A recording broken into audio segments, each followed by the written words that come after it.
Good morning बच्चों, welcome you to बायोहोलिक classes. आज के लेक्चर में बेटे करेंगे हम photosynthesis in plants in one shot.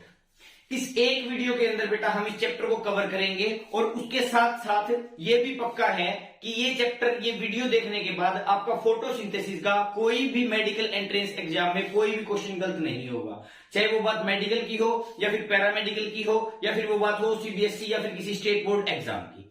तो इसी के साथ स्टार्ट करते बेटा हम वीडियो के साथ जुड़े रहना। Photosynthesis in higher plants, photosynthesis in higher plants, बिल्कुल जीरो से स्टार्ट करेंगे और बिल्कुल एमसीक्यू लेवल तक इसको लेके जाएंगे। इन हायर प्लांट्स फोटोसिंथेसिस का मतलब क्या है बेटा? आपने 9th और 10th क्लास में पढ़ा होगा कि सनलाइट की प्रेजेंस में प्लांट्स जो अपना फूड खुद बनाते हैं उसको हम क्या कहते हैं? फोटोसिंथेसिस। क्या करते हैं? फोटोसिंथेसिस। बोल दिया फोटोसिंथेसिस, लेकिन प्लांट्स के पास ऐसा क्या है जिससे वो अपना फूड खुद बना पाते हैं? एक तो बेटा ये है कि जब वो फोटोसिंथेसिस करते हैं तो वो अपने अंदर CO2 लेते हैं और O2 को छोड़ते हैं। इस बात का आपको भी पता है। तो उसके अंदर क्या हुआ बेटा? CO2 कहां चली गई? प्लांट के अंदर चली गई, मतलब प्लांट के पास CO2 अवेलेबल है। उसके बाद बात आती है कि सर CO2 के साथ ऐसा क्या मिलता है जिससे हमारा फूड बन जाता है, जिससे प्लांट का ग्लूकोज बन जाता है? तो वो होता है बेटा H2O, जो प्लांट रूट्स के थ्रू एब्जॉर्ब कर लेता है। ये होगा बेटा CO2 प्लस H2O। ये H2O क्या है बेटा? ये एक ऑक्सीडाइजेबल कंपाउंड है जो क्या करेगा? CO2 की रिडक्शन करवा देगा। CO2 की रिडक्शन करवा देगा। जैसे ही बेटा H2O CO2 की रिडक्शन करवाएगा तो क्या बन जाएगा आपका? C6H12O6 plus O2 plus H2O plus H2O। ये होती है आपकी फोटोसिंथेसिस की रिएक्शन। इस रिएक्शन को अगर बैलेंस किया जाए तो यहां पे 6 आ जाएगा, यहां पे 12 आ जाएगा, यहां पे 6 आ जाएगा और यहां पे भी 6 आ जाएगा। ये रिएक्शन होगी आपकी फोटोसिंथेसिस की। ये होगी बच्चों वाली बात कि सर ये रिएक्शन तो हमको पहले से पता था, लेकिन इस रिएक्शन को, ये रिएक्शन कैसे हुई कैसे नहीं हुई, इसी की बात कर लेते हैं। क्या ये रिएक्शन सही है? अभी अभी मैंने लिखी है, क्या ये सही है? नहीं, ये रिएक्शन सही नहीं है। सही क्यों नहीं है? क्योंकि फोटोसिंथेसिस की डेफिनेशन में ही पढ़ा था in the presence of sunlight. यहां पे सनलाइट नहीं लिखा तो आपकी रिएक्शन गलत मानी जाएगी। इसलिए यहां पे ध्यान रखना कि यहां पे आपको सनलाइट लिखना ही लिखना है। अगर सनलाइट नहीं लिखा तो आपकी रिएक्शन क्या हो गई? गलत हो गई। ठीक है जी। उसके बाद करते हैं आगे। देखो, जब हम फोटोसिंथेसिस की बात करते हैं तो सबसे पहले बात आती है कि फोटोसिंथेसिस के लिए क्या क्या जरूरी है। साथ साथ में एनसीईआरटी कवर करेंगे। एनसीईआरटी में जो एक्सपेरिमेंट्स दिए हुए हैं कि क्या चीज जरूरी है और उस बात का प्रूफ क्या है कि वो कैसे जरूरी है। जैसे CO2 जरूरी है, आपको रिएक्शन के अंदर पता लग रहा है कि CO2 जरूरी है, लेकिन अपने को कैसे पता लगा? स्टार्टिंग में कौन से साइंटिस्ट ने कौन सी बात बताई जिसकी वजह से अपने को यह पता चल गया कि यहां पे CO2 जरूरी है? तो बिल्कुल जीरो से स्टार्ट करते हुए सबसे पहले आप फोटोसिंथेसिस के अंदर करते हो बेटा, जहां से क्वेश्चन आता है वेरीगेटेड लीफ एक्सपेरिमेंट, जिसको हम हिंदी में बोल सकते हैं चितकबरा पत्ता। आपने देखा भी होगा कि लीफ के ऊपर ब्लैक ब्लैक स्पॉट से होते हैं। अब जहां पे लीफ के ऊपर ब्लैक स्पॉट है वो वहां पे ग्रीन नहीं है। प्लांट के लीव्स ग्रीन क्यों होते हैं? Due to the presence of chlorophyll, मतलब कि उस पार्ट के अंदर क्लोरोफिल नहीं है, या फिर बोल सकते हो वो पार्ट फोटोसिंथेसिस नहीं कर रहा है। तो आपका सबसे पहला एक्सपेरिमेंट कौन सा हो गया जी? Variegated leaf experiment. कौन सा हो गया? Variegated leaf experiment. साथ साथ में नोट्स नहीं बनवाएंगे, सिर्फ समझ लेना, नोट्स की जरूरत ही नहीं पड़ेगी, सीधा दिमाग में बैठ जाएगा। ठीक है। और फिर भी नोट्स अगर रिक्वायर हो तो आपको प्रोवाइड करवा देंगे। वेरीगेटेड लीफ एक्सपेरिमेंट, इसके अंदर क्या होता है बेटा? एक मान लो लीफ लिया, अभी चितकबरा पत्ता ना मांगे, एक बार इसको ऐसे मान लो कि हमने यहां पे सन है, यहां से सनलाइट आ रही है इस लीफ के ऊपर। ठीक है जी। उसके बाद क्या किया? हमने इस लीफ को ब्लैक पेपर से, हाफ लीफ को ब्लैक पेपर से कवर कर दिया, ब्लैक पेपर से कवर कर दिया। अब ब्लैक पेपर से कवर करने के बाद ब्लैक पेपर की वजह से ये जो सनलाइट है बेटा, ये जो सनलाइट है ये सिर्फ कहां पे आ रही है? इस वाले पार्ट पे आ रही है और इस वाले पार्ट पे नहीं जा रही है। लेकिन जब हमने बाद में ऑब्जर्व किया तो पता चला कि सिर्फ लिफ्ट के इस पार्ट पे जिसके ऊपर सनलाइट आ रही थी उसके अंदर ग्लूकोज बन रहा है, लेकिन जो पार्ट आपका ब्लैक पेपर से कवर्ड है वहां पे कोई ग्लूकोज नहीं बन रहा है। तो उसका मतलब क्या हुआ कि लीफ के सिर्फ उसी पार्ट पे फोटोसिंथेसिस होती है जहां पे आपकी सनलाइट आती है। मतलब क्या हो गया कि फोटोसिंथेसिस के लिए सनलाइट का होना बहुत ज्यादा जरूरी है। ये हो गया आपका नंबर 1। ठीक है जी। इसी के साथ करेंगे दूसरा KOH experiment, potassium hydroxide experiment. अब केमिस्ट्री आपको आती होगी। KOH की प्रॉपर्टी होती है बेटा कि वो CO2 को क्या कर लेता है, एब्जॉर्ब कर लेता है। KOH क्या करता है, CO2 को एब्जॉर्ब कर लेगा।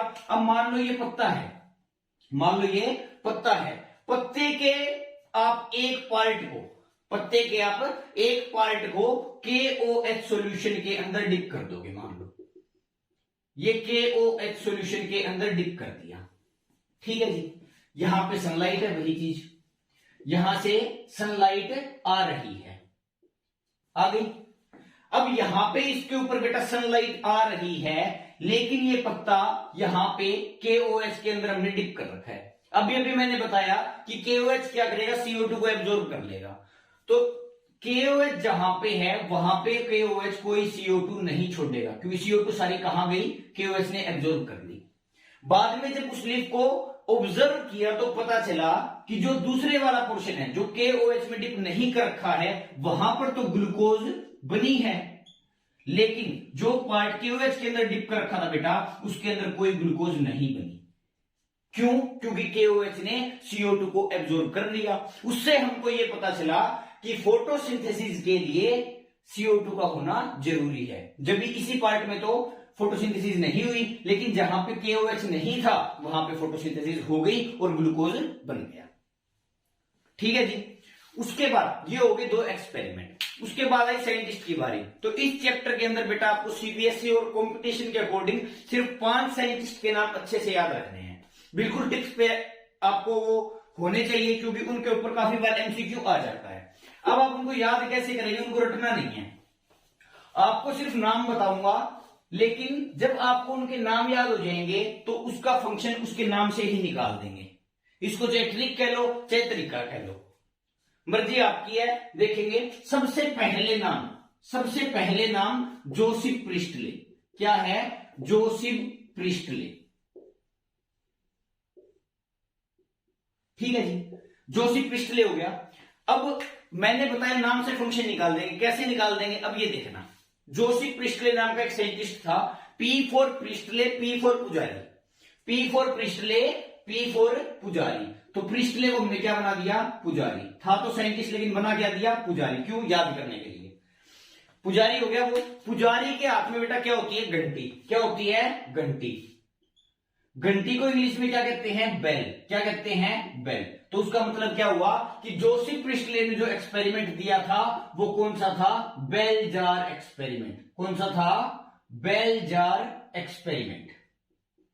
ठीक है जी। उसने इस एक्सपेरिमेंट के अंदर क्या बताया बेटा, उसने एक बेल जार लिया। यहां पे हमने ये बेल जार बना दिया, यहां पे हमने ये बेल जार बना दिया। बेल जार के अंदर उसने एक बर्निंग कैंडल रखी, एक बर्निंग कैंडल रखी, और साथ में एक बेटा क्या रख दिया, चूहा। क्या रख दिया? चूहा।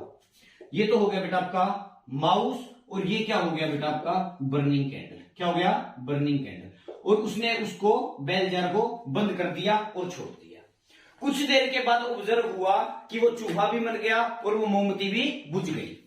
ना तो कैंडल बर्निंग कंडीशन में रही और ना ही वो चूहा लाइव कंडीशन में रहा। ऐसा क्यों हुआ कि देखो जो आग जलती है वो क्या प्रोड्यूस करती है, CO2। क्या प्रोड्यूस करती है? CO2। इधर से चूहा सांस ले रहा था, वो ऑक्सीजन ले रहा था और CO2 को एक्सपेल कर रहा था, तो इधर से भी क्या रही है बेटा, CO2। तो उस बेल जार के अंदर जितनी भी ऑक्सीजन प्रेजेंट थी वो आपकी बर्निंग कैंडल ने भी यूज कर ली और उस चूहे ने भी यूज कर ली। अब बेल जार बंद है तो कोई वहां पे ऑक्सीजन का रास्ता नहीं है, तो कुछ देर के बाद ऑक्सीजन की डेफिशिएंसी के रीजन से ये चूहा भी मर गया और ये बर्निंग कैंडल भी बुझ गई। आई बात समझ में?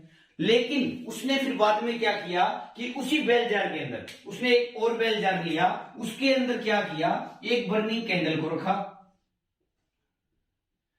एक माउस रखा बेटा, डायग्राम थोड़ा अच्छा नहीं है क्योंकि लेक्चर ज्यादा लंबा हो जाएगा और फिर लेंथ ही ज्यादा हो जाएगा तो टाइम ज्यादा लगेगा आपको। कम से कम टाइम में ज्यादा से ज्यादा कवर करना है। माउस हो गया, बर्निंग कैंडल हो गया बेटा, लेकिन वहां पे साथ में उसने वहां पे क्या रख दिया, एक प्लांट भी रख दिया। क्या रख दिया बेटा, एक प्लांट भी अंदर रख दिया। ये हो गया बेटा आपका प्लांट। फिर कुछ देर बाद ऑब्जर्व किया, ना तो मोमबत्ती बुझी, ना चूहा मरा और प्लांट भी ठीक था। क्यों? क्योंकि CO2 प्रोड्यूस कर रही थी बर्निंग कैंडल, जैसे मैंने बताया। वैसे ही चूहा भी CO2 प्रोड्यूस कर रहा था, जैसे मैंने बताया। लेकिन प्लांट क्या करता है?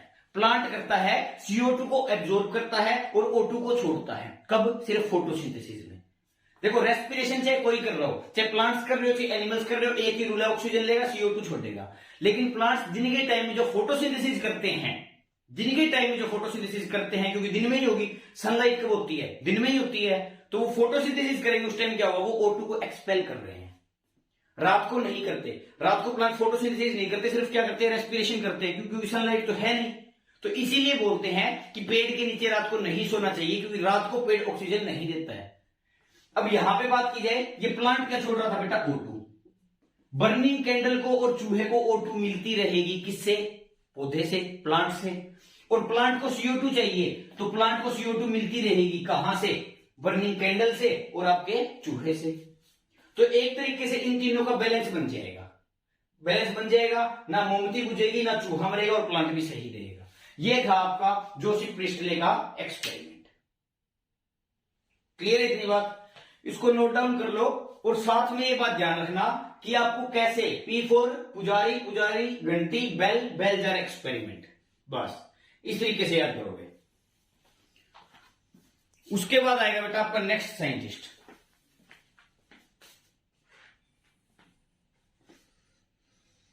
अब नेक्स्ट साइंटिस्ट करेंगे बेटा, इसको रब कर देते हैं।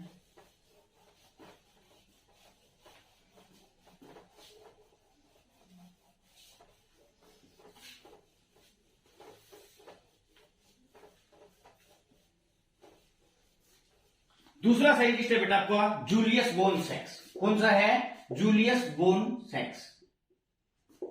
जूलियस बोन सैक्स, ये हो गया आपका दूसरा साइंटिस्ट। इस साइंटिस्ट में क्या है बेटा?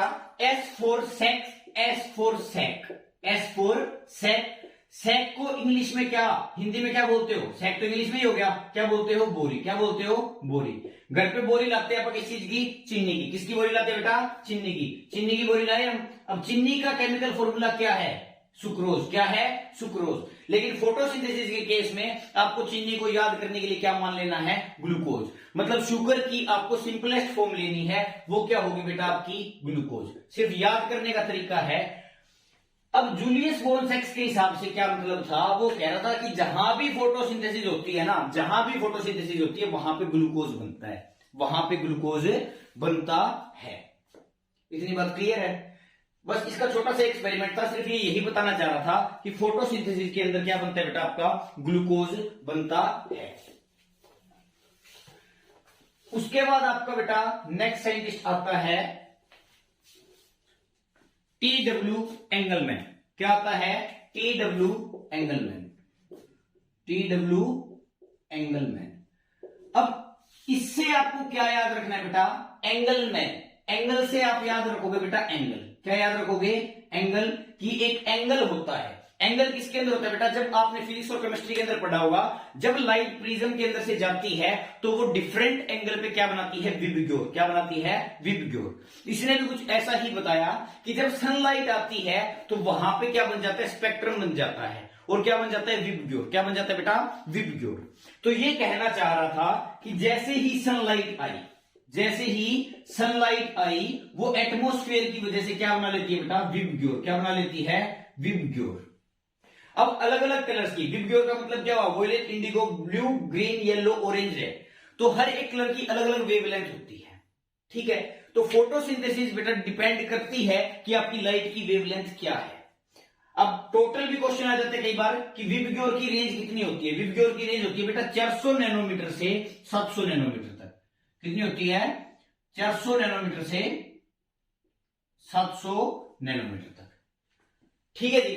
अब क्या बोलता है आपका TW एंगलमैन, कहता है जो फोटोसिंथेसिस होती है ना वो आपकी सबसे ज्यादा होती है ब्लू और रेड रीजन पे। काफी बार नीट के अंदर क्वेश्चन आया है बेटा इस चीज पे कि कौन से कलर रीजन के अंदर फोटोसिंथेसिस आपकी सबसे ज्यादा होती है, तो आपको ध्यान रखना है ब्लू और रेड रीजन, ब्लू और रेड रीजन। इतनी बात क्लियर है? ये बताया था आपका TW एंगलमैन ने। उसने मतलब ये एक्सपेरिमेंट किया था कि स्पेक्ट्रम आएगा, एक प्लांट को रखा और उसने देखा, एक एक्वेटिक प्लांट लिया था बेटा उसने, एक एक्वेटिक प्लांट लिया, मान लो ये यहां पे इसने एक एक्वेटिक प्लांट ले लिया और एक्वेटिक प्लांट पे जब यहां पे उसने मान लो ये प्लांट है, ठीक है, जब उसने यहां पे स्पेक्ट्रम डाला तो देखा कि जो बबल्स थे सबसे ज्यादा, फोटोसिंथेसिस के एक्वेटिक प्लांट पे कैसे पता चलेगा, वहां पे गैस के बबल्स बनेंगे, जो सबसे ज्यादा बबल्स देखे गए बेटा वो आपके ब्लू और रेड रीजन में देखे गए थे, जिससे TW एंगलमैन को ये पता लग गया कि कौन से रीजन के अंदर आपकी फोटोसिंथेसिस सबसे ज्यादा देखने को मिलती है। ये होगा TW एंगलमैन का एक्सपेरिमेंट। उसके बाद आता है बेटा आपका वोन नील। क्या आता है? वोन नील। वोन नील ने क्या बताया था, उसका पूरा नाम बेटा कोरनेलियस वोन नील। हाँ, तो उसका पूरा नाम क्या बेटा? कोरनेलियस वोन नील। उसके बारे में करेंगे अभी। 5 साइंटिस्ट है, जोसेफ प्रिस्टले, जूलियस बोनसेक्स, TW एंगलमैन और एक आपका कोरनेलियस वोन नील और आपका एक है बेटा जैन इंजनहाउस। पहले एक काम करो, जैन इंजनहाउस को देख लो, वो थोड़ा इजी है। फोर्थ क्या है बेटा आपका? जैन इंजनहाउस। जैन इंजनहाउस। इसने क्या बताया बेटा? जैन इंजनहाउस ने बताया कि अब इसके नाम से ही देखते हैं, चलो ये क्या है? इंजन। क्या है? इंजन। इंजन क्या देता है बेटा? एनर्जी। क्या देता है? एनर्जी। इंजन ने दी एनर्जी, लेकिन इंजन ने दे दी एनर्जी, लेकिन फोटोसिंथेसिस के अंदर एनर्जी का सोर्स क्या है? सन। तो क्या है? सन। तो आपके जैन इंजनहाउस ने बताया कि फोटोसिंथेसिस के लिए सन का होना बहुत ज्यादा जरूरी है।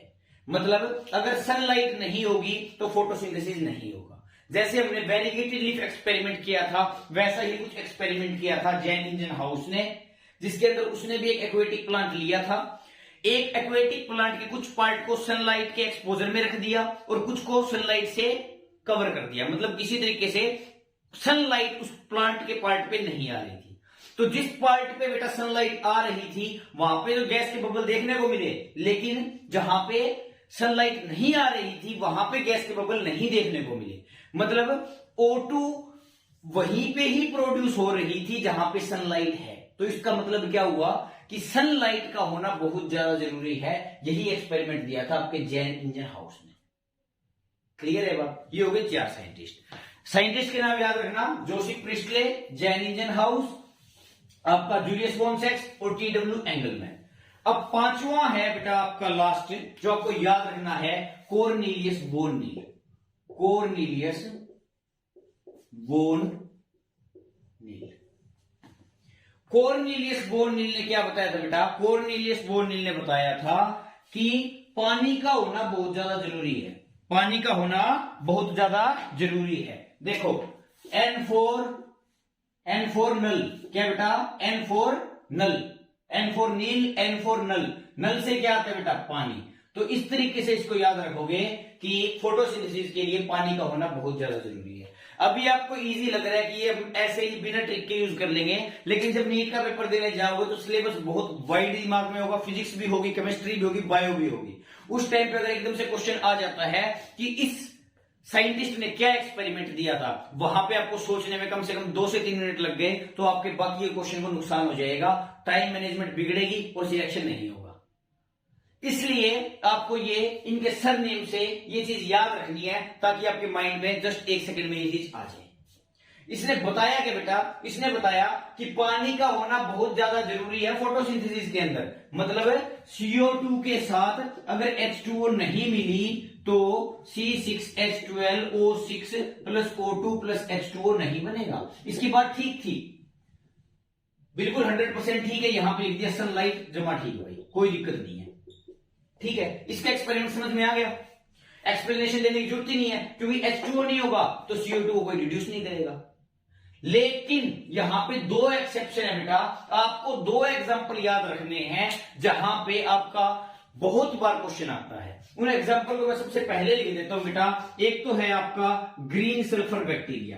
क्या है बेटा आपका? Green sulphur bacteria. और एक है बेटा जी आपका क्या? Purple sulphur bacteria. क्या है? Purple sulphur bacteria. इन दोनों के अंदर आपका बोर्नियर का जो कहने का मतलब था वो फॉलो नहीं होता कि पानी ज्यादा जरूरी है। मतलब इस एक्सपेरिमेंट से हम ये बोल सकते हैं इन दोनों केसेस में सिर्फ कि पानी के बिना भी फोटोसिंथेसिस हो सकती है। कैसे हो सकती है? आपके माइंड में भी क्वेश्चन आएगा कि कैसे पानी के बिना फोटोसिंथेसिस हो जाएगी, कैसे पानी के बिना CO2 रिड्यूस हो जाएगा। तो बेटा H2O के पास ऐसा क्या है वो CO2 को रिड्यूस कर रहा है? H2O के पास है बेटा H2, जो कि एक ऑक्सीडाइजिंग एजेंट है जो रिडक्शन करता है। क्या है? H2। तो ऐसा भी हो सकता है ना कि कोई और कंपाउंड H2 दे दे। ऐसा हुआ था सिर्फ दो केस में होता है, मतलब ग्रीन सल्फर बैक्टीरिया और पर्पल सल्फर बैक्टीरिया में। होता क्या है? होता यह है कि इन दोनों केसेस के अंदर CO2 के साथ H2S मिलता है। CO2 के साथ H2S मिलता है और वहां पे बनता क्या बेटा आपका? C6H12O6 plus S। इस टाइप से उस रिएक्शन होती है। मतलब कि इस ऑक्सीजन की जगह क्या आ जाता है बेटा? सल्फर। यहां भी था कार्बन डाइऑक्साइड, यहां पे क्या बन रहा था? Glucose plus oxygen. लेकिन जब यहां पे वाटर था, लेकिन इन दोनों केसेस के अंदर ग्रीन सल्फर बैक्टीरिया और पर्पल सल्फर बैक्टीरिया में क्या हुआ? H2O की जगह H2S प्रेजेंट है, तो यहां पे क्या बन गया? Glucose plus sulphur. फोटोसिंथेसिस का मतलब क्या था? Formation of glucose from CO2 and H2O in the presence of sunlight. अब ये हो गया आपका C6H12O6 बन गया। ये तो एक्सेप्शन याद हो गए। लेकिन इसके ही एक्सपेरिमेंट से आपका एक और क्वेश्चन सोल्व हो जाता है नीट का। क्या? कि जो फोटोसिंथेसिस के अंदर ऑक्सीजन मिलती है वो आपको CO2 से मिलती है या H2O से मिलती है। यहां से वो बात क्लियर होगी। कैसे? ये O2 मिल रही थी बेटा जब यहां पे H2O था।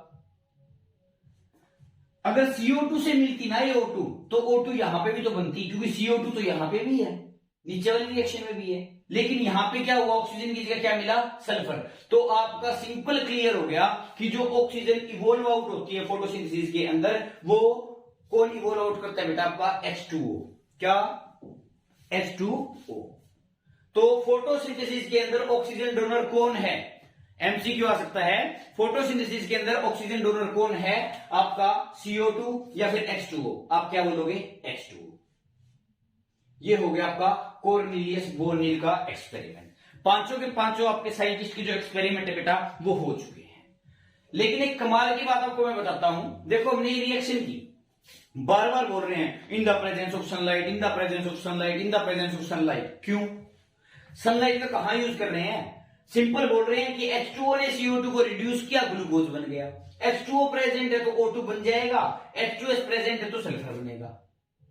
यही बोल रहे हैं। सनलाइट का कहीं भी यूज नहीं आया अभी तक।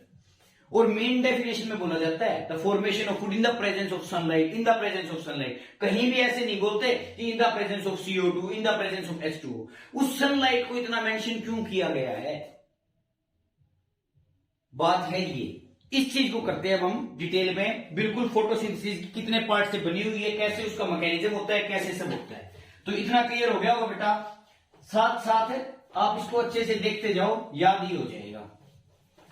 अब हम बात करते हैं बेटा अगर फोटोसिंथेसिस की, तो जो आपकी फोटोसिंथेसिस रिएक्शन है बेटा वो आपकी दो पार्ट से मिलकर बनी है। जो आपकी फोटोसिंथेटिक रिएक्शन है या फिर फोटोसिंथेसिस है बेटा वो आपका दो रिएक्शन से मिलकर बना है बेटा। पहले को हम क्या बोलते हैं? Light reaction. क्या बोलते हैं बेटा? Light reaction. और दूसरे को हम क्या बोलते हैं? Dark reaction. क्या बोलते हैं? Dark reaction. अब आप बोलोगे सर नाम से पता चल रहा है लाइट रिएक्शन तो होगी लाइट की प्रेजेंस में और डार्क रिएक्शन होती होगी रात को। देखने में तो ऐसे ही लग रहा है कि लाइट रिएक्शन दिन में हो रही है और डार्क रिएक्शन दिन में हो रही है। ऐसा नहीं है, दोनों के दोनों रिएक्शन बेटा दिन में ही होती है। लेकिन इन दोनों का नाम कैसे रखा गया? इसलिए रखा गया बेटा क्योंकि जो लाइट रिएक्शन होती है बेटा वो आपकी होती है सनलाइट की प्रेजेंस में। किसमें होती है बेटा? सनलाइट की प्रेजेंस में। मतलब इस रिएक्शन को होने के लिए सनलाइट का होना जरूरी है। लेकिन डार्क रिएक्शन के लिए सनलाइट का होना जरूरी नहीं है, सनलाइट का होना जरूरी नहीं है। अब आप बोलोगे, बोला सर सनलाइट का होना जरूरी नहीं है तो डार्क रिएक्शन रात को हो सकती है, क्योंकि रात को सनलाइट नहीं होती तो डार्क रिएक्शन तो हो ही सकती है। लेकिन अभी अभी मैंने बोला कि डार्क रिएक्शन भी रात को नहीं हो सकती। इस बात का रीजन क्या है? उसका रीजन ये है कि जब बेटा लाइट रिएक्शन होती है तो लाइट रिएक्शन की वजह से, लाइट रिएक्शन होती ही क्यों है? लाइट रिएक्शन होती है बेटा एटीपी बनाने के लिए, NADPH बनाने के लिए और O2 बनाने के लिए। ये भी नीट के अंदर काफी बार एमसीक्यू आया है कि लाइट रिएक्शन का प्रोडक्ट इनमें से कौन सा नहीं है, इनमें से कौन सा है। ऑप्शन दे दिया which of the following is मान लो not a product of light reaction, वहां पे दे दिया एटीपी, NADPH, O2 और H2O, तो वहां पे आप क्या टिक करोगे? H2O। बिल्कुल ऑन द टिक्स कर लोगे कि लाइट रिएक्शन के फाइनल प्रोडक्ट अपने को क्या मिलते हैं? एटीपी, NADPH और O2। ठीक है, अब चलते हैं आगे। अब लाइट रिएक्शन हुई क्यों बेटा? एटीपी, NADPH और O2 बनाने के लिए, और डार्क रिएक्शन होने के लिए एटीपी और NADPH का होना जरूरी है। मतलब अब दिन में सनलाइट आ रही है, लाइट रिएक्शन हो रही है, एटीपी बन रहा है, NADPH बन रहा है। अब ऐसा नहीं है कि वो एटीपी वहां पे बहुत ज्यादा अमाउंट में स्टोर हो जाएगा और वो रात को डार्क रिएक्शन कर देगा, ऐसा नहीं हो सकता। तो वहां पे क्या होगा? लाइट रिएक्शन बनाती रहेगी एटीपी और NADPH, और उसी एटीपी और NADPH की हेल्प से आपकी डार्क रिएक्शन होती रहेगी। और डार्क रिएक्शन से आपका क्या बनेगा बेटा? आपका ग्लूकोज। क्या बनेगा? ग्लूकोज। आई बात समझ में? इसलिए जब मान लो आपका सनसेट हो जाता है, आप ये लगा के चलो जैसे शाम का टाइम हो गया, सूर्यास्त होने वाला है, उस टाइम पे क्या लाइट रिएक्शन हो रही है, लेकिन जैसे सूर्य देवता आपके चले गए उस टाइम पे एटीपी और NADPH बनना बंद। जैसे ही वो बंद होगा उसके कुछ देर बाद तक तो डार्क रिएक्शन होगी। क्यों? क्योंकि वहां पे जितना एटीपी और NADPH बचा हुआ है वो तो यूज होगा। वो जब तक यूज होगा जब तक डार्क रिएक्शन आपकी चलती रहेगी, और कुछ टाइम के बाद वो भी बंद हो जाएगा। अगर आपका एमसीक्यू आए कि लाइट रिएक्शन पहले बंद होती है या डार्क रिएक्शन पहले बंद होती है, तो आप क्या बोलोगे? Light reaction. क्यों? लाइट रिएक्शन बनाएगी एटीपी और NADPH, और उसको यूज करके डार्क रिएक्शन लाइट रिएक्शन पे ही डिपेंड करेगी। बिना लाइट रिएक्शन के डार्क रिएक्शन नहीं हो सकती। इतनी बात क्लियर है? इतनी बात क्लियर है बेटा? तो अब हम पहले करेंगे डिटेल में लाइट रिएक्शन, जिसके अंदर हम देखेंगे एटीपी, NADPH और O2 कैसे बनते हैं, और उसके बाद हम क्या देखेंगे बेटा? आपका डार्क रिएक्शन कि कैसे एटीपी और NADPH की हेल्प से आपका ग्लूकोज बनता है। अब इसी के साथ ज्यादा देर ना करते बेटा हम स्टार्ट करते हैं लाइट रिएक्शन को। देखो लाइट रिएक्शन क्या है बेटा? कैसे सनलाइट यूज करके एटीपी, NADPH और O2 हमने बनाया। प्लांट के आपने सुना होगा बेटा फोटोसिंथेसिस होता है सिर्फ ग्रीन लीव्स में। वो ग्रीन लीव्स क्यों है बेटा? क्योंकि उसके अंदर ग्रीन कलर का एक पिगमेंट प्रेजेंट है जिसको हम क्या बोलते हैं? क्लोरोफिल।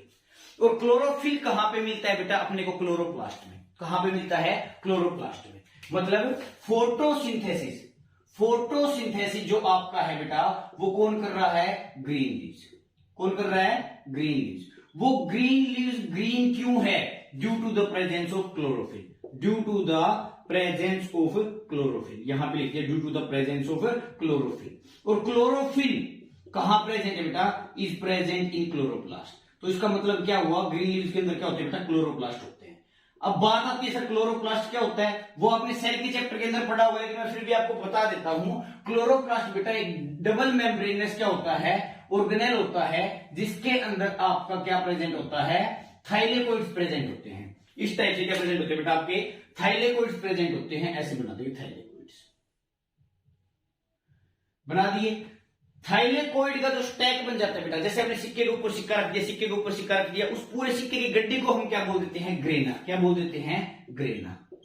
ये कंप्लीट क्या हो जाएगा? ग्रेना बेटा। और ये क्या हो जाएगा? थाइलेकोइड। और ऐसा नहीं है कि आपके क्लोरोप्लास्ट के अंदर सिर्फ एक ही ग्रेना होता है, अलग अलग ग्रेना होते हैं। यहां पे क्या है बेटा? दूसरा ग्रेना प्रेजेंट है।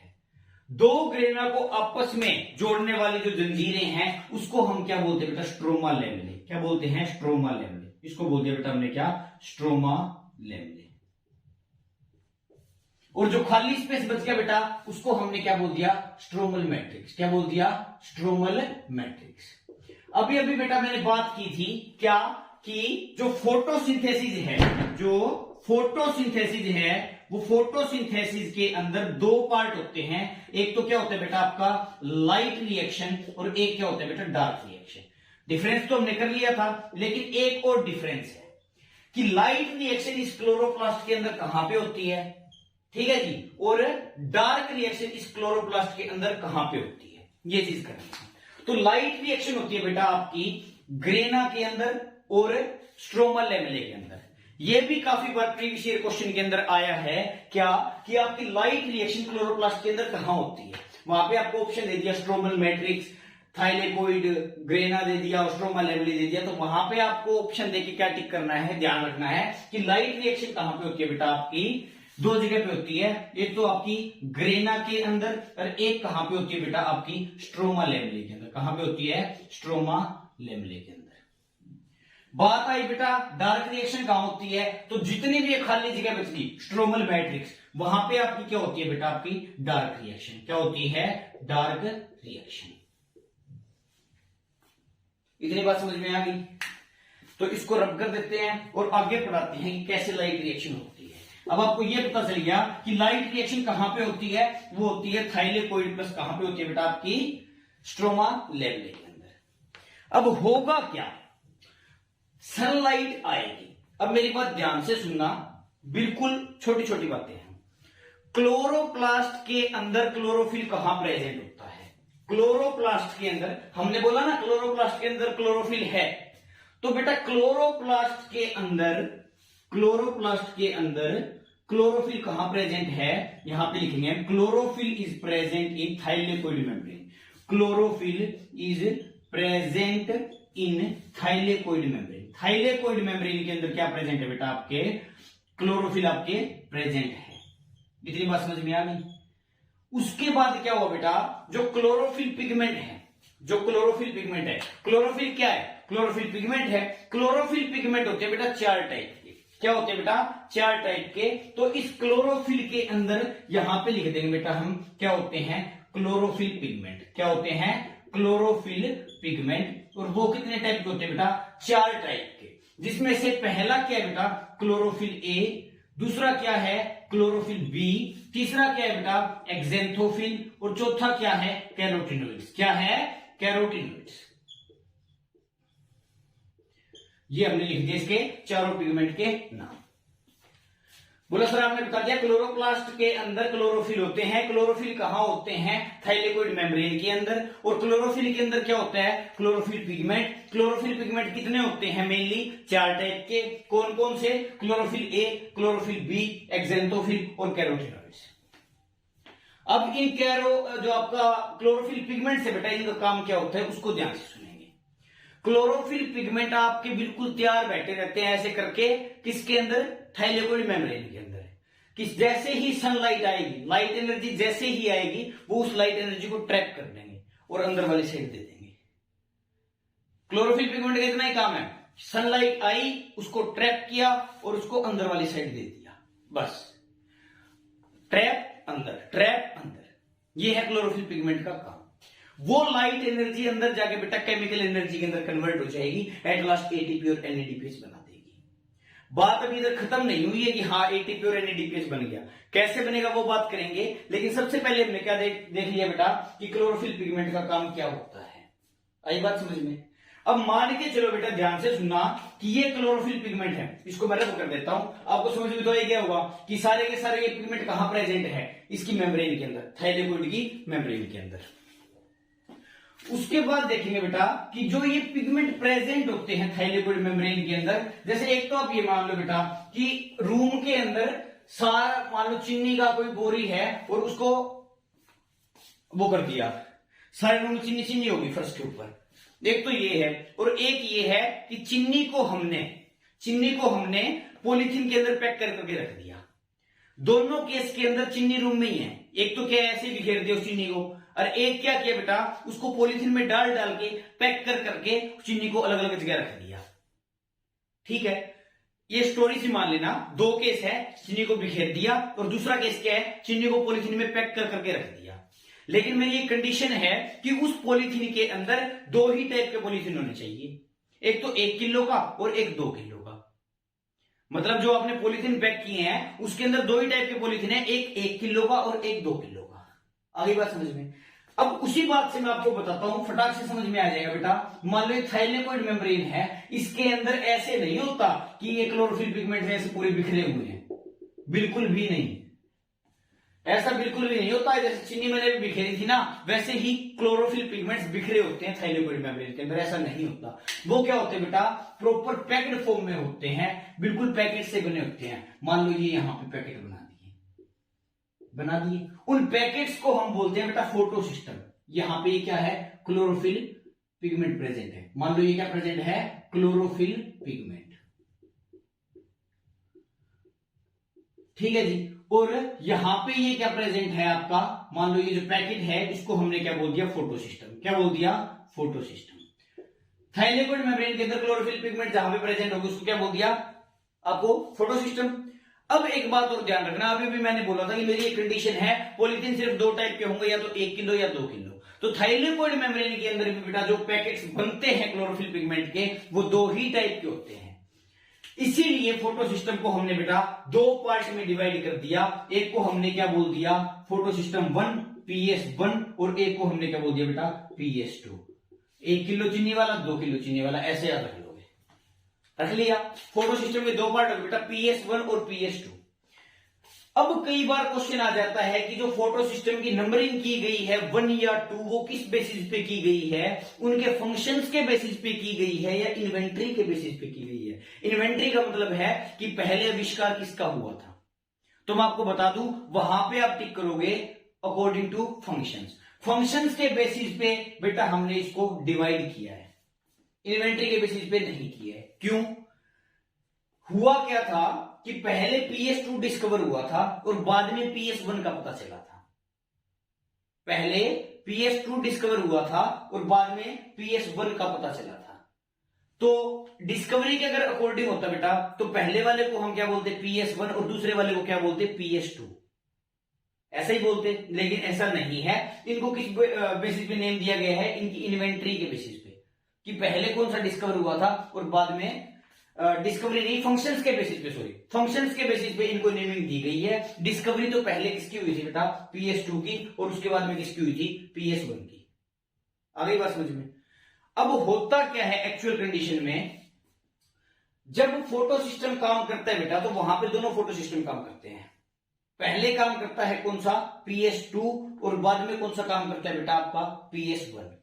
तो फंक्शंस के अकॉर्डिंग तो पहले किसने काम किया, PS2 ने, और बाद में किसने काम किया बेटा, PS1 ने। कोई भी फोटो सिस्टम काम करेगा, कहीं भी फोटोसिंथेसिस होगी, तो वहां पे क्या होगा, फोटो सिस्टम 2 पहले काम करेगा और फोटो सिस्टम 1 बाद में बात करेगा। मतलब पहले जब PS2 के पास से प्रोसेस हो चुकी होगी, उसके बाद फर्दर प्रोसेस जाएगी PS1 के पास। कैसे, उसके लिए हम बेटा अभी फोटो सिस्टम का स्ट्रक्चर करेंगे और उसके बाद देखेंगे कि कैसे फंक्शन होता है। तो देखो इसको मैं रब कर देता हूं, अब आगे देखेंगे। बस इतना बात ध्यान रखना कि नेमिंग के अकॉर्डिंग इसका फंक्शन मत कर लेना कि सो तो PS1 है तो सर ये पहले काम करेगा, अगर PS2 है तो ये बाद में काम करेगा। पहले काम कौन सा करेगा, PS2, बाद में काम कौन सा करेगा, PS1। इनकी नेमिंग किसके अकॉर्डिंग की गई थी बेटा, अभी 2 मिनट पहले मैंने बताया भी था, शायद उसमें आपका थोड़ा सा मिस्टेक हो गई हो, मेरे को लग रहा है ऐसा कि पहले इन्वेंट कौन सा हुआ था। मैंने ये बोला था कि फोटो सिस्टम की जो नेमिंग है वो आपकी किसके बेसिस पे हुई थी, इन्वेंट्री के बेसिस पे, बोला ना मैंने। तो उसमें आप थोड़ा ध्यान रखना, सिर्फ इस बात का ध्यान रखना है कि PS2 और PS1 किया था ना, इसमें से PS2 पहले काम करता है, PS1 बाद में काम करता है। इसकी नेमिंग किसके अकॉर्डिंग की गई थी, इन्वेंट्री के अकॉर्डिंग की गई थी। ये बिल्कुल राइट है कि PS1 पहले इन्वेंट हुआ था, इसलिए उसका नाम पहले PS1 रख दिया। बाद में PS2 डिस्कवर हुआ तो PS2 नाम रख दिया।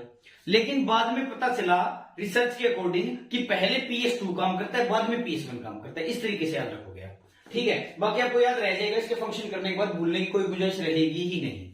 देखो कैसे, देखो बेटा ये आ गई, आपको PS का स्ट्रक्चर करते हैं मानो फोटो सिस्टम का। ये बेटा फोटो सिस्टम बना होता है दो चीजों से, बीच में तो होता है रिएक्शन सेंटर। क्या होता है, रिएक्शन सेंटर। इसको आप कोई सा भी PS मत मानो, PS1 PS2, मतलब दोनों का फोटो सिस्टम का स्ट्रक्चर सेम है। स्ट्रक्चर बिल्कुल सेम है, तो आप इसको स्ट्रक्चर मान लो बेटा किसका, फोटो सिस्टम का।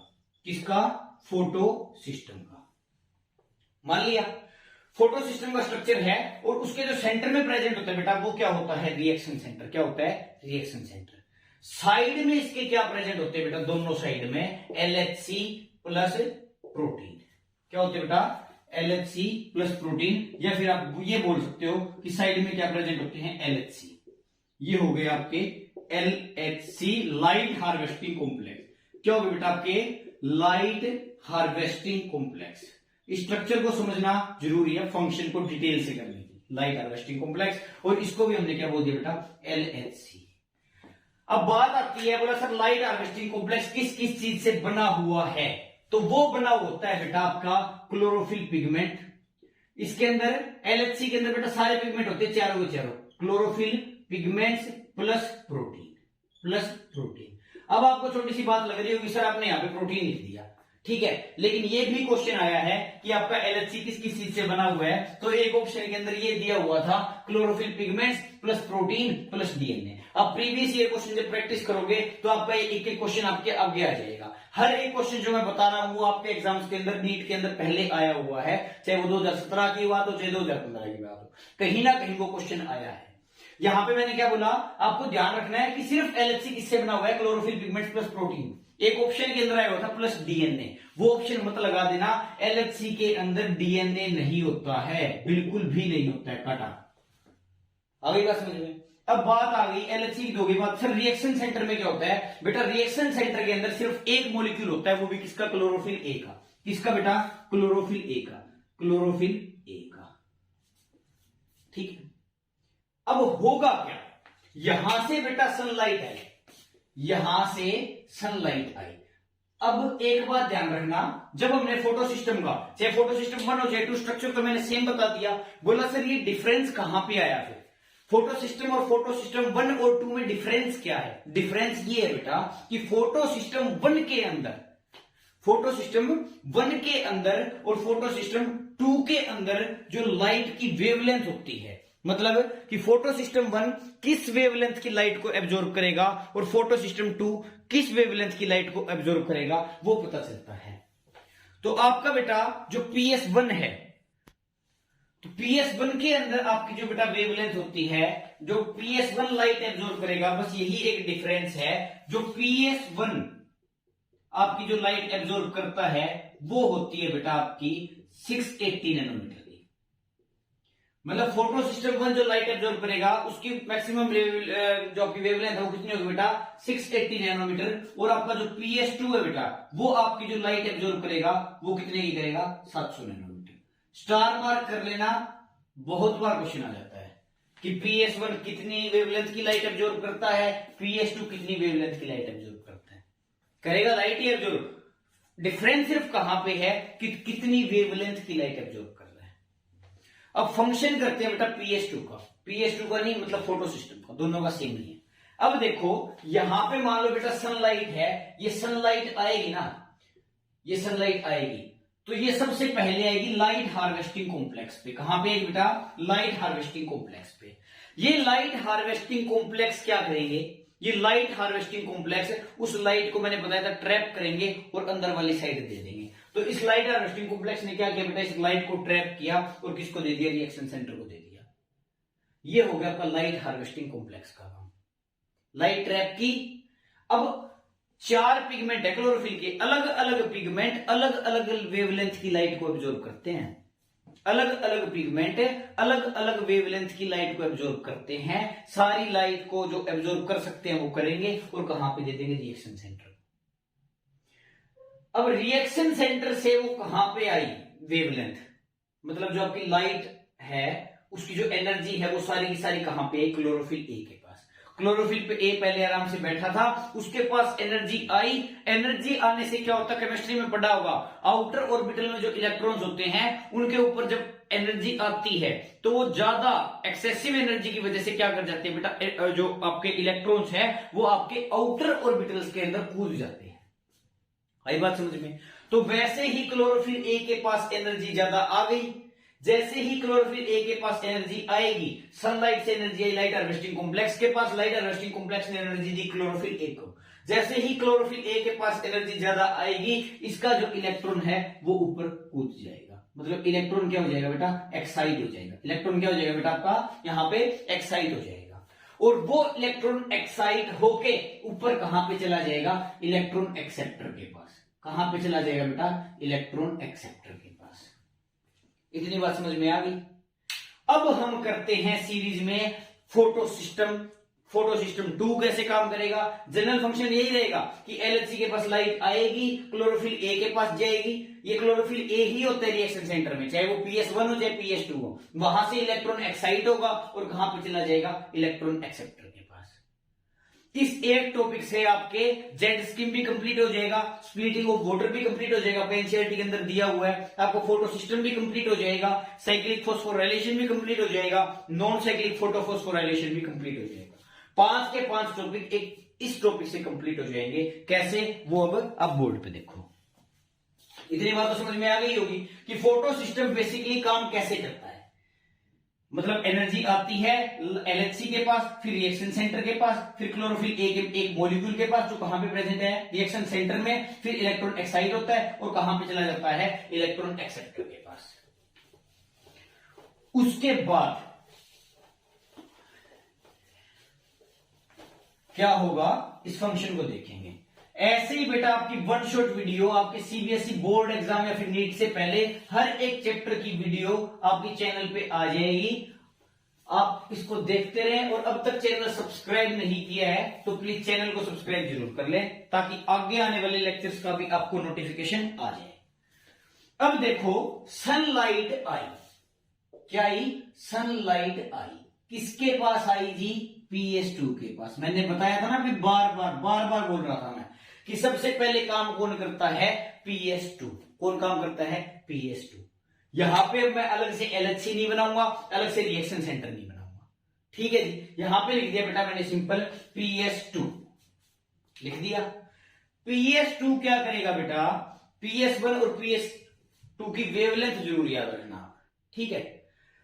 अब क्या होगा बेटा, आपका जो PS1 है उसकी वेवलेंथ कितनी थी, 680, और यहां पे PS2 की कितनी थी बेटा, 700। कितनी थी, 700। यही थी क्या, अच्छे से याद कर लेना, इस चीज में कंफ्यूज मत हो जाना, क्वेश्चन गलत हो जाता है। जब बता दिया था ना कि PS1 और PS2, बार बार इसीलिए बोल रहा हूं कि PS1 और PS2 की वेवलेंथ के अंदर कंफ्यूज मत हो जाना। अभी बताई थी, उस चीज को नोट डाउन कर लेना, स्टार मार्क कर लेना और अच्छे से याद रखना, कहीं इसी चीज में कंफ्यूज हो जाओ, वो क्वेश्चन गलत कर बैठो। पूरा कंसेप्ट कर लोगे लेकिन एक छोटी सी चीज के पीछे क्वेश्चन गलत कर दोगे। सनलाइट आएगी बेटा सबसे पहले PS2 के पास। PS2 क्या करेगा, PS2 से वो इलेक्ट्रॉन बेटा एक्साइट होगा। क्या होगा, इलेक्ट्रॉन एक्साइट हुआ और अल्टीमेटली कहां पे गया बेटा, आपका इलेक्ट्रॉन एक्सेप्टर के पास। इलेक्ट्रॉन एक्सेप्टर के पास, ये हो गया PS2 का काम खत्म। फिर ये इलेक्ट्रॉन एक्सेप्टर क्या करेगा बेटा, आपका इलेक्ट्रॉन देगा। एक एक टर्म को ध्यान से सुनना, पी क्यू को। पी क्यू क्या है बेटा, प्लास्टोक्विनोन। क्या है, प्लास्टोक्विनोन, ठीक है। फिर PQ इलेक्ट्रॉन देगा साइटोक्रोम B6F को। किसको देगा बेटा, साइटोक्रोम B6F को। फिर साइटोक्रोम B6F इलेक्ट्रॉन देगा बेटा आपका PC को। PC का मतलब क्या है बेटा, प्लास्टोसाइनिन। क्या है, प्लास्टोसाइनिन। ये प्रीवियस ईयर क्वेश्चन बता रहा हूं ना, ये अच्छे से नोट डाउन कर लेना। और विश्वास नहीं हो रहा तो आप अपना प्रीवियस ईयर क्वेश्चन की बुक उठाओ और उसके अंदर देखो ये क्वेश्चन आए हुए हैं नहीं आए हुए। फिर ये इलेक्ट्रॉन देगा बेटा किसको, आपका PS1 को। किसको देगा बेटा, PS1 को दे दिया। अब PS1 क्या करेगा बेटा, इस इलेक्ट्रॉन को एक कॉम्प्लेक्स को देगा जिसको हम बोलते हैं FeS, आयरन सल्फर कॉम्प्लेक्स, ठीक है। किसको देगा, FeS कॉम्प्लेक्स को। ये मैंने अलग से क्यों बताया है, ये पता नहीं आपके एनसीईआरटी के अंदर दिया हुआ है नहीं दिया हुआ, लेकिन नीट के अंदर एक बार ये क्वेश्चन आया था कि PS1 के अंदर इलेक्ट्रॉन सबसे पहले कौन एक्सेप्ट करता है, तो वहां पे एक ऑप्शन था FeS complex, iron sulphur complex. इस चीज को ध्यान रखेंगे कि PS1 के अंदर इलेक्ट्रॉन कौन एक्सेप्ट करता है सबसे पहले, FeS कॉम्प्लेक्स। उसके बाद बेटा इलेक्ट्रॉन जाएगा इलेक्ट्रॉन एक्सेप्टर के पास, वहां से इलेक्ट्रॉन जाएगा आपका फेरिडोक्सिन के पास। किसके पास जाएगा बेटा? फेरिडोक्सिन के पास। और फेरिडोक्सिन फिर क्या करवाएगा बेटा? NADP को कन्वर्ट करवा देगा किसमें? NADPH। अल्टीमेटली आपका PS2 और PS1 की हेल्प से क्या बन गया बेटा? आपका NADPH बन गया। लाइट रिएक्शन के 3 प्रोडक्ट बताए थे, ATP, NADPH और O2। अभी बताऊंगा मैं लाइट रिएक्शन के अंदर कैसे ATP बनता है और कैसे आपका O2 बनता है। लेकिन ये हो गया आपका NADPH तक का। अब आपके मन में एक क्वेश्चन आया होगा, बोला सर आप बार बार बोल रहे हो कि PS2 से इलेक्ट्रॉन एक्साइट हो गया, PS2 से इलेक्ट्रॉन एक्साइट हो गया, ये इलेक्ट्रॉन आया कहां से? ये इलेक्ट्रॉन भी तो कहीं से आया होगा, इस इलेक्ट्रॉन का सोर्स क्या है? तो आपके एनसीईआरटी के अंदर एक टॉपिक दिया हुआ है बेटा, स्प्लिटिंग ऑफ वाटर। यहां पे क्या होता है बेटा? H2O स्प्लिट कर जाता है, पानी टूट जाता है और किस चीज में कन्वर्ट हो जाता है? H2 plus electron plus O2 में। आई बात समझ में? और ये स्प्लिटिंग कहां पे हो रही है? क्लोरोप्लास्ट के ल्यूमन में। कहां पे हो रही है? क्लोरोप्लास्ट के ल्यूमन में। मतलब ल्यूमन के अंदर जो स्पेस है वहां पे खाली स्पेस पे आपकी H2 की स्प्लिटिंग हो जाएगी और वो टूट जाएगा H2 plus electron plus O2 में। अब फोटोसिंथेसिस से अपने को जो O2 मिली थी वो यही क्या है? O2। जब हम चैप्टर को स्टार्ट किया तो मैंने क्या बोला था कि ऑक्सीजन कहां से मिलती है? वाटर से। वो इस तरीके से मिलती है कि वाटर इस तरीके से टूटेगा, ये H2 तो क्या करवा देगा? रिडक्शन करवा देगा। इलेक्ट्रॉन क्या? इलेक्ट्रॉन कहां से आया? ये इलेक्ट्रॉन जो PS2 से इलेक्ट्रॉन एक्साइट होता है वो इलेक्ट्रॉन कहां से आया? ये भी क्वेश्चन आ जाता है। तो आप क्या बोलोगे? स्प्लिटिंग ऑफ वाटर से। ये इलेक्ट्रॉन भी हमको कहां से मिला है? वाटर से मिला है। ठीक है, तो ये हो गया आपका splitting of water topic complete इसी के अंदर। अब हो गया बेटा आपका स्प्लिटिंग ऑफ वाटर, हो गया NADPH बन गया। अब बात कर लेते हैं कि कैसे ATP बनता है। कैसे ATP बनता है, क्योंकि O2 भी तो बनाई थी। अब बात करेंगे कि हमको कैसे मिलता है क्या? ATP। इसके लिए आपको बेटा एक टॉपिक करना पड़ेगा जिसको हम क्या बोलते हैं? केमिओस्मोटिक हाइपोथेसिस। क्या बोलते हैं? केमिओस्मोटिक हाइपोथेसिस। इसको मिटा नहीं सकते भाई, क्यों? क्योंकि ये इंपॉर्टेंट टॉपिक है, इसी के अंदर से ही आपको सारा समझना है, तो अच्छे से इसको नोट डाउन कर लेना। देखो यहां पे लिख देता हूं मैं, केमिओस्मोटिक हाइपोथेसिस। होता क्या है बेटा? क्लोरोप्लास्ट की मेम्ब्रेन के अंदर, थाइलेकोइड की मेम्ब्रेन नहीं कह रहा हूं मैं किसकी मेम्ब्रेन कह रहा हूं? ध्यान रखना, क्लोरोप्लास्ट की। क्लोरोप्लास्ट की मेम्ब्रेन के अंदर बेटा यहां पे मैं अलग से क्लोरोप्लास्ट बना लेता हूं। ये इसकी डबल मेम्ब्रेनस क्लोरोप्लास्ट हो गया, और यहां पे लिख दिया बेटा मैंने क्या? मान लो क्लोरोप्लास्ट। यहां पे लिख ही देता हूं, ऊपर नाम क्या है इसका? क्लोरोप्लास्ट। ये क्लोरोप्लास्ट की डबल मेम्ब्रेन है। क्लोरोप्लास्ट की मेम्ब्रेन के अंदर बेटा साइटोक्रोम प्रेजेंट होते हैं, साइटोक्रोम के कॉम्प्लेक्स प्रेजेंट होते हैं। एक तो होता है बेटा इस दोनों मेम्ब्रेन के बीच में, जिसको हम क्या बोलते हैं? CF note. क्या बोलते हैं? Cytochrome F note. और एक होता है बेटा कॉम्प्लेक्स CF नोट के साथ जुड़ा हुआ, जिसको हम क्या बोलते हैं? CF1। क्या बोलते हैं बेटा? CF1। और CF1 कॉम्प्लेक्स के अंदर बेटा एक एंजाइम प्रेजेंट होता है, जिसको हम क्या बोलते हैं? ATP synthase. क्या बोलते हैं? ATP synthase. मैं ये बोल्ड रब भी कर सकता हूं, लेकिन बेटा ये सारे के सारे टॉपिक आपस में क्या है? इंटरलिंक्ड है, तो थोड़ा एडजस्ट कर लेना। ये क्लोरोप्लास्ट है, ये इसकी मेम्ब्रेन है, इसके अंदर दो कॉम्प्लेक्स है साइटोक्रोम के, CF नोट और CF1, दोनों आपस में एसोसिएटेड हैं, इस बात की भी ध्यान रखना। अब होता क्या है? CF1 के अंदर ATP सिंथेज एंजाइम है, लेकिन ये एक्टिव कब होता है? जब वहां पे प्रोटॉन ग्रेडियंट हो। प्रोटॉन का मतलब बेटा hydrogen ion, hydrogen ion gradient हो, मतलब कि हाइड्रोजन आयन की कंसंट्रेशन में डिफरेंस होना चाहिए। कहां पे? आपका क्लोरोप्लास्ट के अंदर और क्लोरोप्लास्ट के बाहर एक हाइड्रोजन का ग्रेडियंट होना चाहिए, हाइड्रोजन आयन का डिफरेंस होना चाहिए, जिसकी वजह से ये CF नोट एक्टिव होगा। CF नोट एक्टिव होगा तो CF1 एक्टिव होगा, CF1 एक्टिव होगा तो ATP सिंथेज एंजाइम एक्टिव होगा, और ATP सिंथेज क्या करेगा बेटा? ADP के साथ इनऑर्गेनिक फॉस्फेट को जोड़ के ATP बना देगा। अब सर ये हाइड्रोजन आयन ग्रेडियंट बनेगा कैसे? ये प्रोटॉन ग्रेडियंट बनेगा कैसे? उसी टॉपिक को हम क्या बोलते हैं बेटा? केमिओस्मोटिक हाइपोथेसिस। केमिओस्मोटिक हाइपोथेसिस। अब बताता हूं मैं कैसे बनता है ग्रेडियंट। देखो जब वाटर स्प्लिट हुआ था, एनसीईआरटी की रीडिंग कर लेना, 3 पॉइंट दिए हुए हैं, कुछ नहीं है, बिल्कुल छोटे छोटे पॉइंट है। अगर समझ में आ गए तो वो कोई रटने नहीं पड़ेंगे।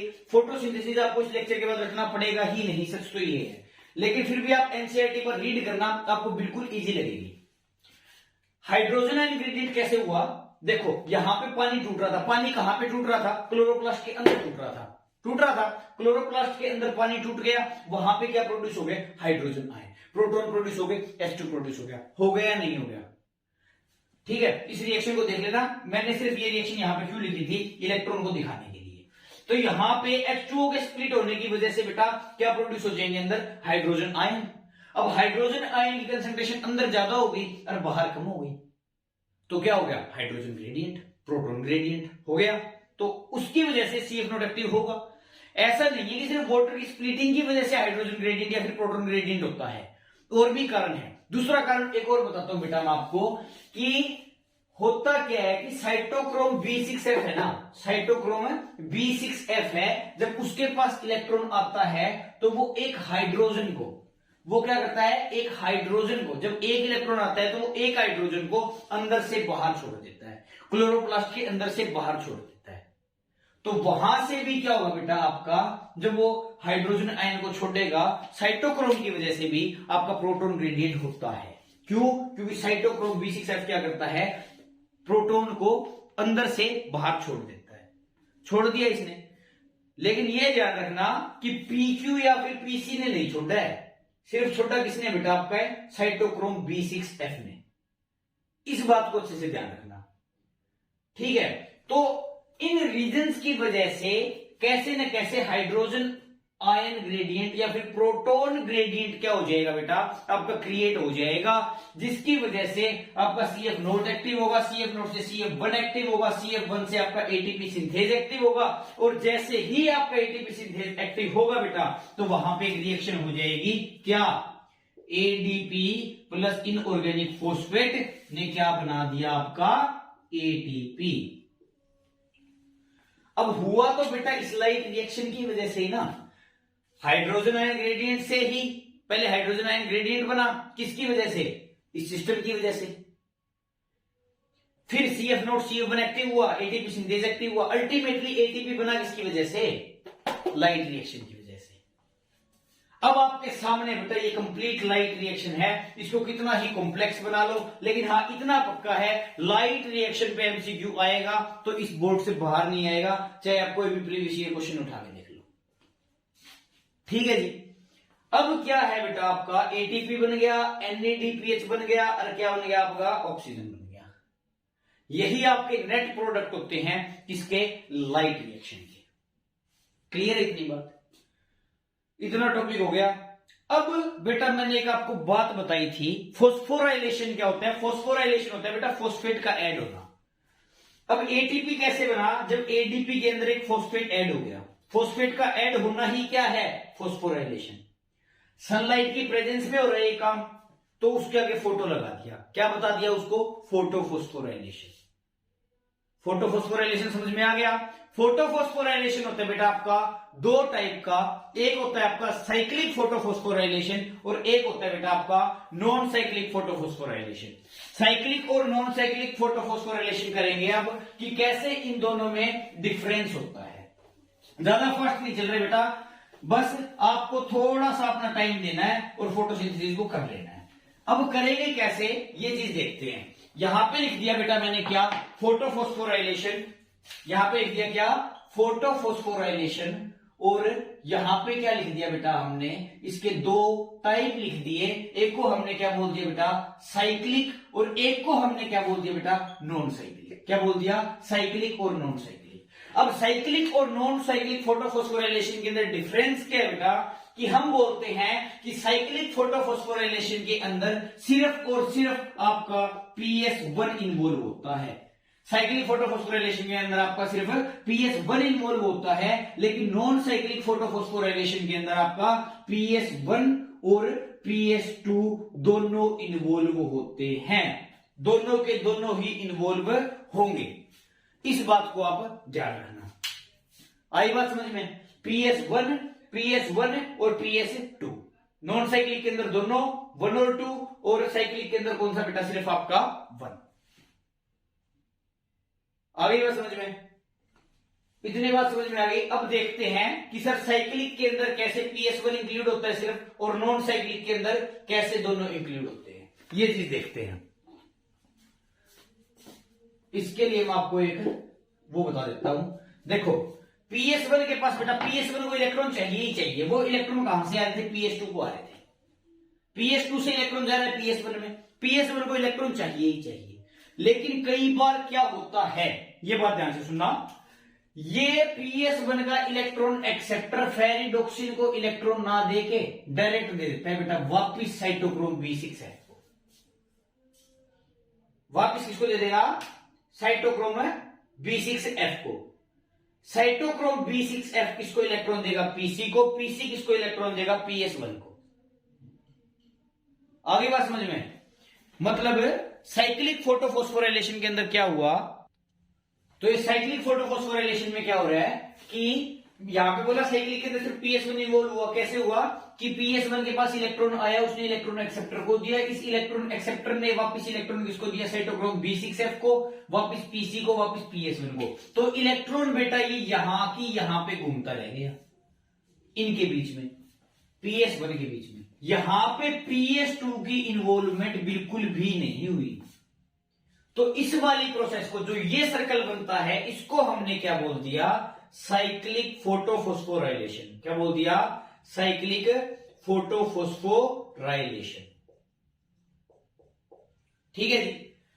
और दूसरी साइड, साइक्लिक तो ये हो गया, और बच गया क्या, नॉन साइक्लिक। तो ये नॉन साइक्लिक के अंदर PS2 और PS1 जो भी बोर्ड पे लिखा हुआ है ना, इस साइक्लिक वाले को छोड़ के जो प्रोसीजर हमने किया था अभी तक, कि सनलाइट आई, PS2 के पास इलेक्ट्रॉन आया, फिर PQ के पास आया, फिर साइटोक्रोम B6F के पास आया, फिर PC के पास आया, फिर PS1 के पास आया, फिर इलेक्ट्रॉन एक्सेप्टर से फेरिडोक्सिन के पास गया, और वहां पे NADP से NADPH बन गया। ये पूरी की पूरी क्या होगी आपकी, नॉन साइक्लिक। और अगर इलेक्ट्रॉन एक्सेप्टर मतलब electron acceptor of PS1 electron दे दे आपके साइटोक्रोम B6F को, और वहां से इलेक्ट्रॉन ऐसे साइकिल में घूमता रहे, तो उसको हमने क्या बोल दिया, साइक्लिक फोटोफॉस्फोराइलेशन। ये हो गया बेटा आपका फोटोसिंथेसिस के दो टाइप थे, लाइट रिएक्शन और डार्क रिएक्शन। लाइट रिएक्शन आपका पूरा कंप्लीट हो चुका है, इसके आप MCQ ट्राई कर सकते हो, प्रीवियस ईयर क्वेश्चन देख सकते हो। अब हम करेंगे क्या बेटा, डार्क रिएक्शन। ठीक है जी। डार्क रिएक्शन के साथ स्टार्ट करते हैं और इस चैप्टर को कंप्लीट करते हैं। हाँ जी, तो अपनी लाइट रिएक्शन हो गई। लाइट रिएक्शन के अंदर प्रोडक्ट क्या बने, फोटोसिंथेसिस के दो पार्ट थे। स्टार्टिंग में मैंने बताया था, क्या बताया था बेटा, कि फोटोसिंथेसिस के अंदर दो टाइप की रिएक्शन होती है। पहले होती है लाइट रिएक्शन, फिर होती है डार्क रिएक्शन। लाइट रिएक्शन से बनता है आपका ATP, NADPH और O2। ये सब हमने कंप्लीट कर लिया। अब देखना है कैसे डार्क रिएक्शन होती है और कैसे लाइट रिएक्शन में बना हुआ ATP, NADPH और O2 हम यूज करते हैं। O2 तो क्या यूज करते हैं बेटा, फोटोसिंथेसिस के अंदर O2 मिलता है, वो अपने को मिल गया। अब देखते हैं डार्क रिएक्शन। डार्क रिएक्शन में क्या करना है अपने को, ग्लूकोज की फॉर्मेशन करनी है with the help of ATP and NADPH। ठीक है जी। अब डार्क रिएक्शन स्टार्ट करते हैं। डार्क रिएक्शन के अंदर हम क्या करेंगे बेटा, जो हमारा एंड प्रोडक्ट बना है लाइट रिएक्शन में, उससे कैसे हम ग्लूकोज बनाएंगे वो चीज देखेंगे। देखो क्या होता है, जो डार्क रिएक्शन होती है उसके अंदर प्लांट्स को हम दो टाइप के अंदर क्लासिफाई कर देते हैं, दो टाइप के मान लेते हैं। एक को तो बोलते हैं बेटा C3 प्लांट और एक को बोलते हैं C4 प्लांट। एक को बोलते हैं बेटा C3 प्लांट और एक को बोलते हैं C4 प्लांट। अब बोलोगे आप कि सर ये C3 प्लांट क्या होता है, C4 प्लांट क्या होता है, वही चीज देखेंगे। तो सबसे पहले आ जाते हैं बेटा हम किस पे, C3 प्लांट और C4 प्लांट पे। ठीक है जी। C3 प्लांट और C4 प्लांट में क्या डिफरेंस है बेटा, कि C3 प्लांट के अंदर केल्विन साइकिल होती है। क्या होती है बेटा, केल्विन साइकिल होती है, और उसको हम C3 साइकिल भी बोलते हैं। केल्विन साइकिल होती है जिसको हम C3 साइकिल भी बोलते हैं। और इसका मतलब क्या है कि जब C3 प्लांट केल्विन साइकिल करेगा, तो उसका जो फर्स्ट प्रोडक्ट है, जो उसका फर्स्ट प्रोडक्ट है बेटा वो वहां पे 3 कार्बन का होगा, इसलिए हम इसको क्या बोलते हैं, C3 साइकिल। क्या बोलते हैं, C3 साइकिल। अब आप बोलोगे, बोला सर C4 प्लांट के अंदर क्या होगा, जैसे C3 के अंदर केल्विन साइकिल हो गई, वैसे ही C4 प्लांट के अंदर क्या होगी बेटा, C4 साइकिल। क्या होगी, C4 साइकिल, जिसको हम हैच एंड स्लैग पाथवे भी बोलते हैं। लेकिन एक बात समझने वाली है कि जो आपकी C3 साइकिल होती है वो आपके C3 प्लांट में भी पाई जाती है और C4 प्लांट में भी पाई जाती है। अब बात आ गई है तो सर फिर ये डिफरेंस क्या हुआ कि C3 पाथवे ही इसमें है और C3 पाथवे ही इसमें है। फर्क है बेटा, फर्क क्या होता है, जब C4 प्लांट अपना प्रोसेस करता है तो सबसे पहले जो प्रोडक्ट बनता है वो 4 कार्बन का बनता है। जो उसका फर्स्ट स्टेबल प्रोडक्ट बनता है बेटा वो कितने कार्बन का बनता है, 4 कार्बन का बनता है, इसलिए उसको C4 प्लांट बोलते हैं। लेकिन अभी 1 मिनट पहले मैंने ये भी बोला कि C4 प्लांट के अंदर C3 साइकिल होती है और C3 साइकिल के अंदर पहला प्रोडक्ट 3 कार्बन का है, तो इसके अंदर 4 कार्बन का कैसे बन गया। तो इसका जवाब यह है कि C4 प्लांट के अंदर पहला प्रोडक्ट तो 4 कार्बन का ही बनेगा, लेकिन बाद में, इसमें तो स्टार्टिंग में C3 साइकिल होगी बेटा, लेकिन इसमें स्टार्टिंग में C3 साइकिल स्टार्ट नहीं होती है। पहले 4 कार्बन का एक प्रोडक्ट बनता है और उसके बाद फर्दर प्रोसेस के बाद वहां पे C3 साइकिल होती है, वहां पे C3 साइकिल होती है। लेकिन C3 प्लांट के अंदर डायरेक्ट C3 साइकिल होगी और पहला प्रोडक्ट 3 कार्बन का बनेगा। कंक्लूजन 2 निकल गए। एक तो क्या कि प्लांट चाहे कोई भी हो, चाहे C3 प्लांट हो चाहे C4 प्लांट हो, उसके अंदर केल्विन साइकिल तो होगी ही होगी। अगर स्टार्टिंग में हो रही है और पहले ही जो आपका पहला ही प्रोडक्ट है वो 3 कार्बन का बन गया, तो उसको हमने क्या बोल दिया, केल्विन साइकिल या फिर C3 साइकिल। क्लियर है इतनी बात। और C4 प्लांट के अंदर क्या होगा, केल्विन साइकिल तो होगी लेकिन पहला प्रोडक्ट उसका 4 कार्बन का बनेगा। 4 कार्बन का प्रोडक्ट बनने के बाद उसकी फर्दर प्रोसेस चलेगी, 4 कार्बन से 3 कार्बन का बनेगा, उसके बाद आपका क्या होगा बेटा, आपका C3 साइकिल। केल्विन साइकिल दोनों में होगा, लेकिन C3 और C4 के अंदर डिफरेंस क्या है कि उसका पहला प्रोडक्ट 3 कार्बन का और C4 प्लांट का पहला प्रोडक्ट 4 कार्बन का। अभी थोड़ी सी आपको कंफ्यूजन लग रही होगी, लेकिन अभी क्लियर हो जाएगी जब हम इन टॉपिक्स को डिटेल में पढ़ेंगे। इसी के साथ स्टार्ट करते हैं बेटा आपकी C3 साइकिल, जिसको हम केल्विन साइकिल भी बोलते हैं। इससे आपका सब कुछ क्लियर हो जाएगा बेटा। अब देखो क्या हुआ कि हमको डार्क रिएक्शन के अंदर क्या करना है, CO2 से ग्लूकोज बनाना है with the help of ATP and NADPH formed during light reaction. यहां पे मैंने बोल दिया C3 साइकिल। क्या बोल दिया, C3 साइकिल। ध्यान से समझते रहेंगे, रटना नहीं पड़ेगा। इसके अंदर बेटा सबसे पहले एक कंपाउंड होता है RUBP, राइबुलोज 1,5-बाइफॉस्फेट। यहां पे लिखेंगे क्या, राइबुलोज 1,5-बाइफॉस्फेट। अब इसके अंदर क्या है बेटा, इसको हम RUBP भी बोल देते हैं, और इसके अंदर नंबर ऑफ कार्बन जो होते हैं वो कितने होते हैं बेटा, 5 कार्बन। कितने होते हैं, 5 कार्बन। बोला सर ये क्यों पढ़ाया, ये इसलिए पढ़ाया कि इसी के साथ मिलके इसके अंदर ही CO2 प्लस H2O ऐड होते हैं, इसी के अंदर ही CO2 प्लस H2O ऐड होते हैं। इसीलिए इस प्रोडक्ट को, इस रिएक्शन को हम क्या बोलते हैं, कार्बोक्सिलेशन। क्या बोलते हैं, कार्बोक्सिलेशन। ये आपका केल्विन साइकिल का पहला स्टेप है। अब बात आती है बनता क्या है। देखो यहां पे 5 कार्बन है और यहां पे CO2 का 1 कार्बन है, तो यहां पे प्रोडक्ट कितने कार्बन का बनना चाहिए बेटा, 6 कार्बन का, 5 और 1 6। लेकिन यहां पे बनता क्या है, 3-फॉस्फोग्लिसरेट। 3-फॉस्फोग्लिसरेट का मतलब क्या है, यहां पे आप इसको PGA भी बोल सकते हो, कंफ्यूज नहीं होना है। बोल दिया। अब देखना क्या है कि 3-फॉस्फोग्लिसरेट के अंदर आपके 3 कार्बन होते हैं। कार्बन की बैलेंसिंग हुई नहीं, यहां पे 5 कार्बन, यहां पे 1 कार्बन, 5 और 1 6, तो यहां पे कितने कार्बन होने चाहिए, 6। लेकिन 3PGA के अंदर कार्बन कितने हैं, 3। लेकिन कार्बन की बैलेंसिंग के लिए यहां पे जो 3PGA के मॉलिक्यूल बनते हैं बेटा, वो कितने बनते हैं, 2। कितने बनते हैं, 2। मतलब एक राइबुलोज 1,5-बाइफॉस्फेट CO2 प्लस H2O के साथ मिलके 2 मॉलिक्यूल बनाता है PGA के। एक PGA कितने कार्बन का, 3 कार्बन का, 2 मॉलिक्यूल बनाए तो कितने कार्बन हो गए, 3×2=6, कंप्लीट। ये हो गया आपकी रिएक्शन। उसके बाद इसका केल्विन साइकिल का बेटा दूसरा पार्ट आता है जिसको बोलते हैं रिडक्शन। क्या बोलते हैं? रिडक्शन। इस प्रोसेस के अंदर बेटा अपना एक एटीपी और एक एनएडीपीएच खर्च होता है। एक एटीपी और एक एनएडीपीएच खर्च होता है और वो क्या बना लेता है? एनएडीएच लगा लो, एडीपी प्लस एनएडीपी बना लिया। या फिर यहां पे आप एनएडीएच भी लिख सकते हो। क्या बना देगा आपका? एडीपी प्लस एनएडी बना दिया जी। उसके बाद क्या हुआ बेटा? जब इसकी रिडक्शन होगी, 3-फॉस्फोग्लिसरेट की जब रिडक्शन होगी तो ये यहां पे क्या बना देगा बेटा? Triose phosphate. क्या बना देगा? Triose phosphate. ट्रायोज फॉस्फेट भी बेटा एक ऐसा कंपाउंड है जिसके अंदर 3 कार्बन होते हैं। अब यहां पे बेटा क्या था? 2 मॉलिक्यूल थे पीजीए के, तो एक 3 कार्बन का पीजीए एक ट्रायोज फॉस्फेट बनाता है। तो यहां पे 2 पीजीए थे, तो यहां पे कितने ट्रायोज फॉस्फेट बन जाएंगे आपके? 2 बन जाएंगे। कितने बन जाएंगे? 2 into triose phosphate, 2 triose phosphate बन गए। अब इसके अंदर टोटल के अंदर देखो, एक ट्रायोज फॉस्फेट के अंदर 3 कार्बन और 2 ट्रायोज फॉस्फेट के अंदर कितने कार्बन हो जाएंगे बेटा? आपके 6 कार्बन हो जाएंगे। कितने हो जाएंगे? 6 कार्बन हो जाएंगे।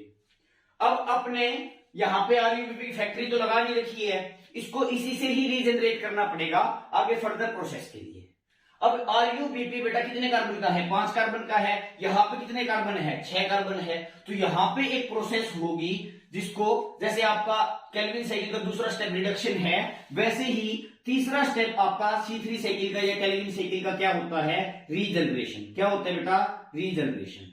जिस स्टेप के अंदर आपका एक एटीपी खर्च होता है और वो क्या निकाल देता है? एटीपी। अब यहां पे बेटा 6 कार्बन थे, यहां पे 5 कार्बन के अंदर रीजनरेट हो गया, तो 6 में से 5 गए 1 कार्बन। जो 1 कार्बन होता है बेटा वो वहां पे निकल जाता है, किसको बनाने के लिए? ग्लूकोज को बनाने के लिए। लेकिन ग्लूकोज के अंदर कितने कार्बन है? 6 कार्बन है। लेकिन यहां पे कार्बन कितना निकला बेटा? 1 कार्बन निकला। कितना निकला?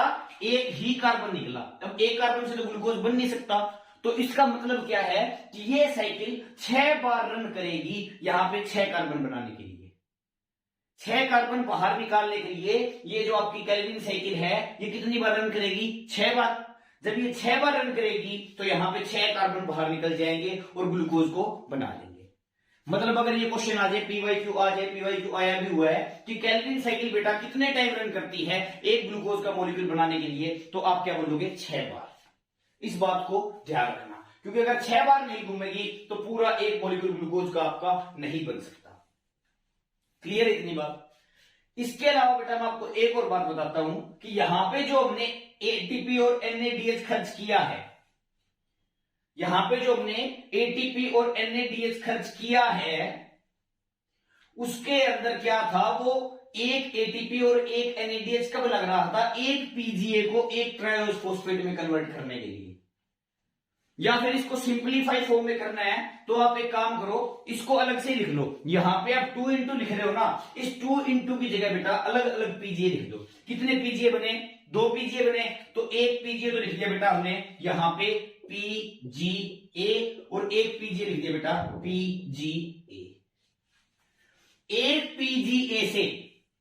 पीजीए से एक ट्रायोज फॉस्फेट बनेगा और 2 पीजीए से 2 ट्रायोज फॉस्फेट बनेंगे। तो एक काम करो, यहां पे 2 इंटू ट्रायोज फॉस्फेट लिखा है ना, इसकी जगह अलग से 2 ट्रायोज फॉस्फेट लिख दो। यहां पे भी बेटा हमने क्या किया? अलग लिख दिया। यहां भी ट्रायोज फॉस्फेट लिख दिया और यहां पे दूसरा भी ट्रायोज फॉस्फेट लिख दिया। लिख दिया जी।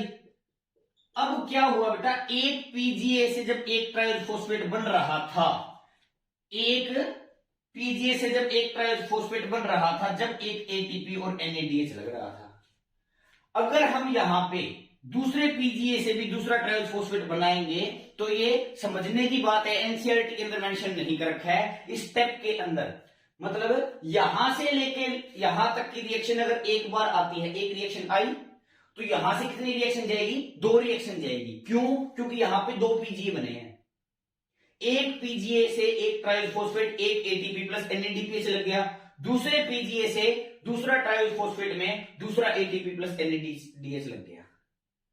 तो यहां पे इस स्टेप के अंदर आपके टोटल कितने एटीपी लग रहे हैं। जब ये साइकिल एक बार रन करती है तो इस स्टेप के अंदर आपके 2 एटीपी प्लस 2 एनएडीएच लगते हैं। क्यों? क्योंकि 2 पीजीए हैं। वो एनसीईआरटी में जो प्लस एटीपी प्लस एनएडीएच एक लिख रखा है वो एक ट्राइफॉस्फेट के लिए लिख रखा है। तो इसको हम 2 से मल्टीप्लाई कर सकते हैं। किसको? एटीपी प्लस एनएडीएच को।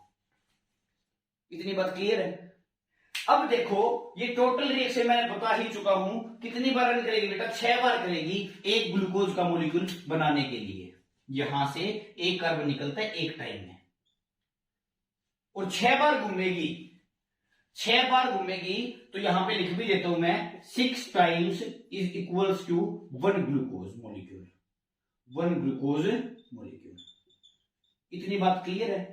अब हम हिसाब लगाते हैं। बोला सर एक ग्लूकोज मॉलिक्यूल बनाने में, एक ग्लूकोज मतलब एक मॉलिक्यूल ग्लूकोज बनाने में कितने एटीपी और कितने एनएडीएच खर्च हो जाएंगे। देखो एक ग्लूकोज बनाने के लिए मैंने बता दिया ये साइकिल 6 बार रन करेगी। पहले हम एक बार रन करने के लिए एटीपी का खर्चा निकाल लेते हैं, एनएडीएच का खर्चा निकाल लेते हैं और उसको फिर 6 से मल्टीप्लाई कर देंगे ग्लूकोज का निकालने के लिए। अगर एक बार की बात की जाए बेटा तो एक बार में देखो कितने एटीपी लगे आप बताओ। एक बार रन की, यहां से यहां पे आया, कोई एटीपी एनएडीएच नहीं लगा। फिर यहां पे 2 पीजीए बन गए। 2 पीजीए को 2 ट्राइफॉस्फेट में कन्वर्ट करने के लिए यहां पे 2 एटीपी और 2 एनएडीएच लग गए। एक बार की बात कर रहा हूं तो यहां पे लिख देते हैं 2 एटीपी और 2 एनएडीएच लग गए किस चीज में? रिडक्शन में, दूसरे स्टेप में। फिर आ जाओ तीसरे स्टेप पे। तीसरे स्टेप में क्या बेटा? एक ही बार ये रिएक्शन हो गई। यहां पे 6 कार्बन थे, एक कार्बन बाहर निकल गया और 5 कार्बन का एक कंपाउंड बन गया। तो वो सिर्फ कितनी बार हो रही है? एक बार। तो वहां पे कितना एटीपी लग रहा है? 1 एटीपी। यहां पे लिख देंगे बेटा हम क्या? 1 एटीपी। अब केल्विन साइकिल को एक बार रन करने के लिए टोटल कितने एटीपी लग गए? 3 एटीपी लग गए। कितने लग गए? 3 एटीपी लग गए बेटा और 2 एनएडीएच लग गए। लग गए? क्लियर इतनी बात। अब मैंने बोला मेरा क्वेश्चन क्या है? एक ग्लूकोज का मॉलिक्यूल बनाने के लिए कितने एटीपी और एनएडीएच लगे? तो उसको 6 से मल्टीप्लाई कर देंगे। जब एटीपी को 6 से मल्टीप्लाई करोगे तो 6 इंटू 3 कितने एटीपी? 18 एटीपी और एनएडीएच को भी 6 से मल्टीप्लाई करोगे तो 6 इंटू 2 कितने हो गए बेटा आपके? 12 एनएडीएच। तो अगर क्वेश्चन आ जाए कि केल्विन साइकिल के अंदर एक ग्लूकोज का मॉलिक्यूल बनाने के लिए कितने एटीपी और एनएडीएच लगते हैं तो आप बोलोगे 18 एटीपी और 12 एनएडीएच। और अगर क्वेश्चन आ जाए कि एक केल्विन साइकिल को रन करने के लिए, एक बार केल्विन साइकिल को रन करने के लिए कितने एटीपी और एनएडीएच लगते हैं तो आप क्या बोलोगे बेटा? 3 एटीपी और 2 एनएडीएच। इस चीज को समझ के रखेंगे कि एक केल्विन साइकिल के अंदर पूछ रहा है या फिर एक मॉलिक्यूल ऑफ ग्लूकोज के अंदर पूछ रहा है। इसको ये कॉम्प्लिकेट भी कर सकता है कि आपका ऐसे कहते हैं कि 2 मॉलिक्यूल ग्लूकोज के अंदर कितने एटीपी और एनएडीएच खर्च होंगे तो वो भी आपको देखना पड़ेगा। फिर क्या करोगे? 2 मॉलिक्यूल है तो इसको 2 से और 2 से मल्टीप्लाई कर दोगे, आपका आंसर आ जाएगा। तो इस तरीके से आपका ग्लूकोज बनता है बेटा C3 प्लांट्स के अंदर C3 साइकिल के द्वारा। इतनी बात समझ में आ गई। अब जब RUBP से PGA बनता है तो यहां पे क्या हुई बेटा? कार्बोक्सिलेशन हुई। तो यहां पे जो एंजाइम यूज होता है उसको हम बोलते हैं रूबिस्को। क्या बोलते हैं बेटा? रूबिस्को। इस चीज को ध्यान रखेंगे, काफी बार क्वेश्चन आ चुका है। इस C का मतलब क्या है बेटा? कार्बोक्सिलेज। O का मतलब क्या है? ऑक्सीजनेज। मतलब रूबिस्को एक ऐसा एंजाइम है बेटा जो आपका रिडक्शन भी करवा सकता है और वो आपका ऑक्सीडेशन भी करवा सकता है। यहां पे उसने क्या करवाया है? रिडक्शन करवाया है, मतलब यहां पे कार्बोक्सिलेशन करवाया है। कार्बोक्सिलेशन करवाया है, कार्बोक्सिलेशन भी करवा सकता है, ऑक्सीडेशन भी करवा सकता है। अब आपके माइंड में क्वेश्चन आएगा कि सर रूबिस्को एंजाइम कब आपका कार्बोक्सिलेशन करवाएगा और कब आपका वहां पे ऑक्सीडेशन करवाएगा? आगे बात समझ में? मतलब ये भी बोल सकते हो कब वो रिडक्शन करवाएगा और कब वो ऑक्सीडेशन करवाएगा। तो ये हो गया आपका C3 साइकिल कंप्लीट। इसी के साथ टॉपिक एसोसिएटेड है बेटा आपकी एनसीईआरटी के अंदर भी दिया हुआ है, उसका क्या नाम है? Photo respiration. क्या नाम है? Photo respiration. अब देखते हैं फोटो रेस्पिरेशन को। ये रूबिस्को वाली जो कहानी बताई है ना, ये अगर क्लियर है तो आपको फोटो रेस्पिरेशन 20 सेकेंड के अंदर क्लियर हो जाएगा। कैसे हो जाएगा ये बात समझना। अब देखो यहां पे लिखेंगे हम क्या? आपका फोटो रेस्पिरेशन। तो ये हो गया आपका बेटा क्या, फोटो रेस्पिरेशन, फोटो रेस्पिरेशन। अभी अभी मैंने बोला बेटा कि आपका जो रूबिस्को होता है वो कार्बोक्सिलेशन भी कर सकता है और ऑक्सीडेशन भी कर सकता है। तो मैं यहां पे रूबिस्को लिख देता हूं, मान लो ये लिख दिया मैंने बेटा रूबिस्को।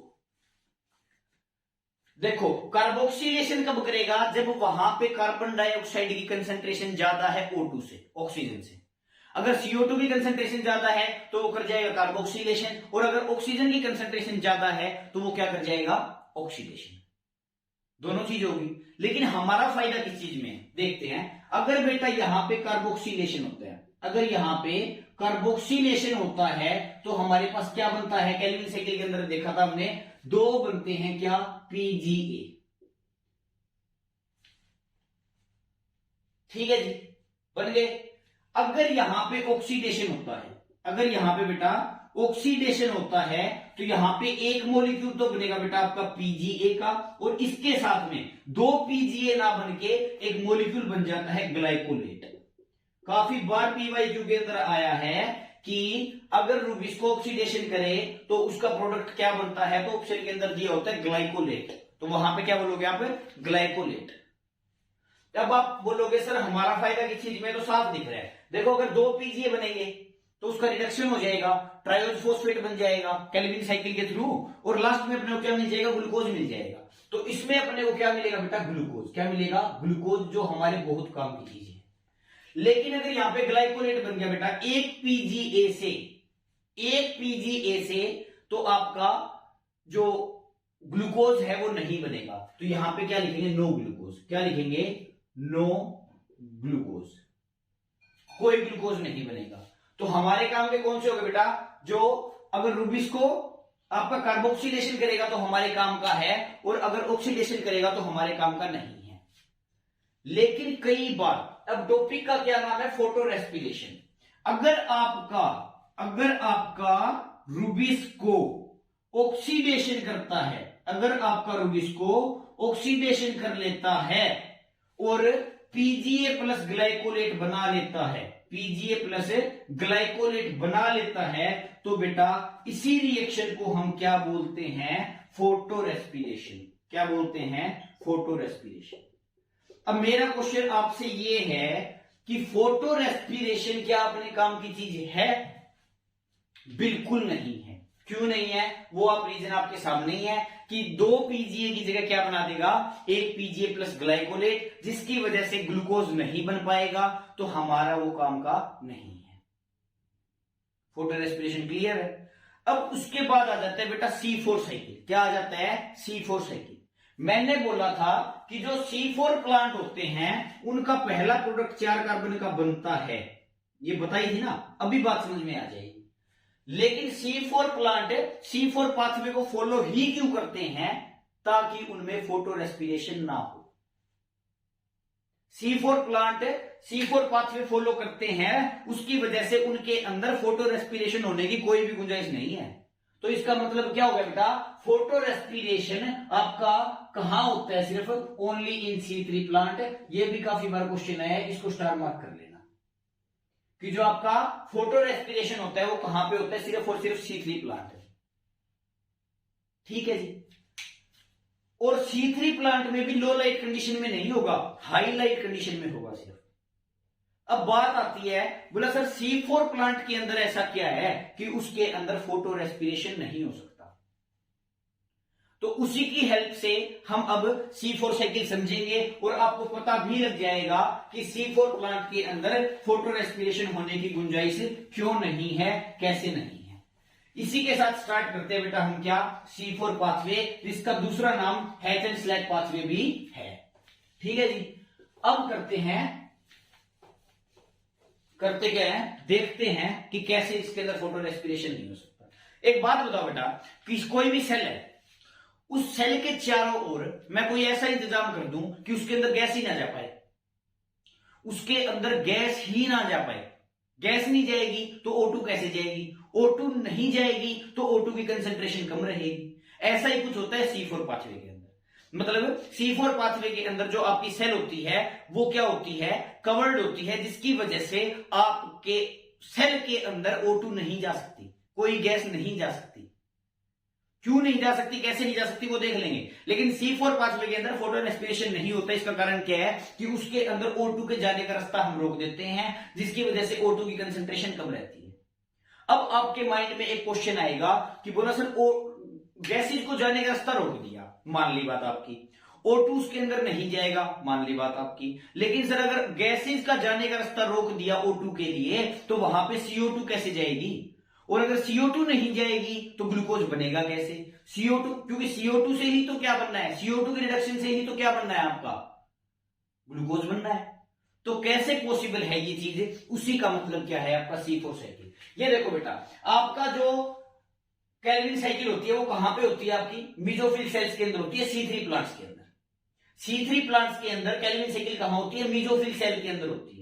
लेकिन C4 प्लांट्स के अंदर बेटा आपका क्या होता है, जो C4 पाथवे होता है उसके पास, मतलब मीजोफिल सेल के पास, मान लो बेटा ये क्या है आपकी मीजोफिल सेल है, क्या होती है बेटा ये मीजोफिल सेल है। इस मीजोफिल के साथ एक सेल और जुड़ी होती है बेटा ऐसे, जिसको हम क्या बोलते हैं बेटा, बंडल शीथ सेल। क्या बोलते हैं बेटा, बंडल शीथ सेल। तो इस सेल का नाम लिख देंगे हम क्या, बंडल शीथ सेल। इस बंडल शीथ सेल में क्या होते हैं बेटा, बंडल शीथ सेल का मतलब क्या है कि जो आपके वेस्कुलर बंडल है, जो आपके वेस्कुलर बंडल है उसके चारों ओर बंडल शीथ सेल्स प्रेजेंट होगी। जैसे मान लो वेस्कुलर बंडल है तो इसके चारों ओर यहां पे क्या प्रेजेंट होगी बेटा, आपकी बंडल शीथ सेल्स प्रेजेंट होगी। तो इस पूरे को हमने क्या बोल दिया, बंडल शीथ सेल। क्यों, क्योंकि वेस्कुलर बंडल के चारों ओर क्या प्रेजेंट है बेटा, बंडल शीथ सेल। ठीक है, और जहां पे बंडल शीथ सेल प्रेजेंट होती है उसी की वजह से उसका स्ट्रक्चर जो चेंज हुआ है उसको हम बोलते हैं बेटा क्रेंच एनाटॉमी। ये भी काफी बार क्वेश्चन आया है कि क्रेंच एनाटॉमी किसमें होती है, C3 प्लांट में होती है या फिर C4 प्लांट में होती है। C4 प्लांट में डायरेक्ट क्वेश्चन नहीं है तो C4 प्लांट के एग्जांपल दे देगा, मेन 3 एग्जांपल आपके, मेज, सोरगम एंड शुगर केन। ये 3 याद रखोगे, इन 3 से बाहर क्वेश्चन नहीं आएगा। एक तो कौन सा बेटा आपका मेज, एक कौन सा है सोरगम, और एक कौन सा है बेटा आपका शुगर केन। ठीक है जी, अभी तक आपको पूरा क्लियर नहीं हुआ होगा, बोला सर आप सही कह रहे हो, बता तो दिया आपने, लेकिन ये प्रोसेस होगी कैसे। अभी 2 मिनट के अंदर क्लियर हो जाएगा, कैसे वो देखते हैं। देखो बंडल शीथ सेल की बेटा हमने ऐसी अपीयरेंस बना दी कि उसके चारों ओर बंडल शीथ सेल है ना, तो उसके अंदर O2 नहीं जा पाएगी, जिसकी वजह से बंडल शीथ सेल के अंदर O2 की कंसेंट्रेशन कम रहेगी। O2 की कंसेंट्रेशन कम रहेगी तो वहां पे फोटो रेस्पिरेशन नहीं होगा। लेकिन हमको CO2 तो चाहिए, CO2 कहां से आएगी वो चीज देखते हैं। देखो जी, सबसे पहले CO2 एंटर मारती है बेटा कहां पे, मीजोफिल सेल में, किसके फॉर्म में, HCO3 माइनस की फॉर्म में मार गई बेटा एंट्री। वो वहां पे 3 कार्बन के साथ, 3 कार्बन का एक प्रोडक्ट होता है बेटा जिसको हम बोलते हैं PEP। क्या बोलते हैं बेटा, PEP। PEP का मतलब क्या है, फोस्फोइनोल पाइरुवेट, फोस्फोइनोल पाइरुवेट। ये 3 कार्बन का है बेटा, आगे बात समझ में। अब यहां पे एक HCO3 के अंदर कार्बन हो गया और 3 कार्बन हो गए बेटा PEP के अंदर, तो ये 3 और 1 मिलके एक 4 कार्बन का प्रोडक्ट बनाते हैं बेटा, वो कौन सा होता है, OAA, ऑक्जेलो एसिटिक एसिड। क्या होता है बेटा, ऑक्जेलो एसिटिक एसिड। क्लियर है इतनी बात। अब देखो ये C4 साइकिल है, C3 साइकिल के अंदर क्या बन रहा था, 2 मॉलिक्यूल बन रहे थे 3PGA के। PGA में कितने कार्बन थे, 3 कार्बन। तो वहां पे फर्स्ट स्टेबल प्रोडक्ट कितने कार्बन का बना, 3 कार्बन का, तो उसको क्या बोल दिया, C3 पाथवे। अब यहां पे PEP के साथ मिलकर पहला स्टेबल प्रोडक्ट जो यहां पे लिख भी देंगे क्या, फर्स्ट स्टेबल प्रोडक्ट। क्या बेटा, फर्स्ट स्टेबल प्रोडक्ट क्या बना, ऑक्जेलो एसिटिक एसिड, इसलिए बोलते हैं इसको क्या, C4 पाथवे। उसके बाद इस 4 कार्बन के ऑक्जेलो एसिटिक एसिड से आपका क्या बनेगा बेटा, या तो बन जाएगा आपका एस्पार्टिक एसिड। क्या बोलेंगे बेटा, एस्पार्टिक एसिड, या फिर आपका बन जाएगा बेटा मैलिक एसिड। क्या बन जाएगा, मैलिक एसिड। ये दोनों के दोनों ही कितने कार्बन के बेटा, 4 कार्बन के। कितने कार्बन के, 4 कार्बन के। आगे बात समझ में। अब आप कहोगे बोला सर CO2 तो पहुंचाओ यहां पे, कहां पे, बंडल शीथ सेल के अंदर। ठीक है जी। अब एस्पार्टिक एसिड और मैलिक एसिड, ये जो 4 कार्बन की एसिड है बेटा, ये यहां से मेसोफिल सेल और बंडल स्थित सेल के बीच में एंट्रीज होती है, तो वहां से वो 4 कार्बन का एसिड, 4 कार्बन का एसिड कहां आ जाएगा? आपका बंडल स्थित सेल के अंदर आ गया। उस बंडल स्थित सेल में जब वो 4 कार्बन का एसिड आ जाएगा बेटा, तो उसके अंदर हो जाएगी डीकार्बोक्सिलेशन। क्या हो जाएगी? डीकार्बोक्सिलेशन। डीकार्बोक्सिलेशन का मतलब ही क्या है? एक CO2 का बाहर निकलना, एक CO2 का बाहर निकलना।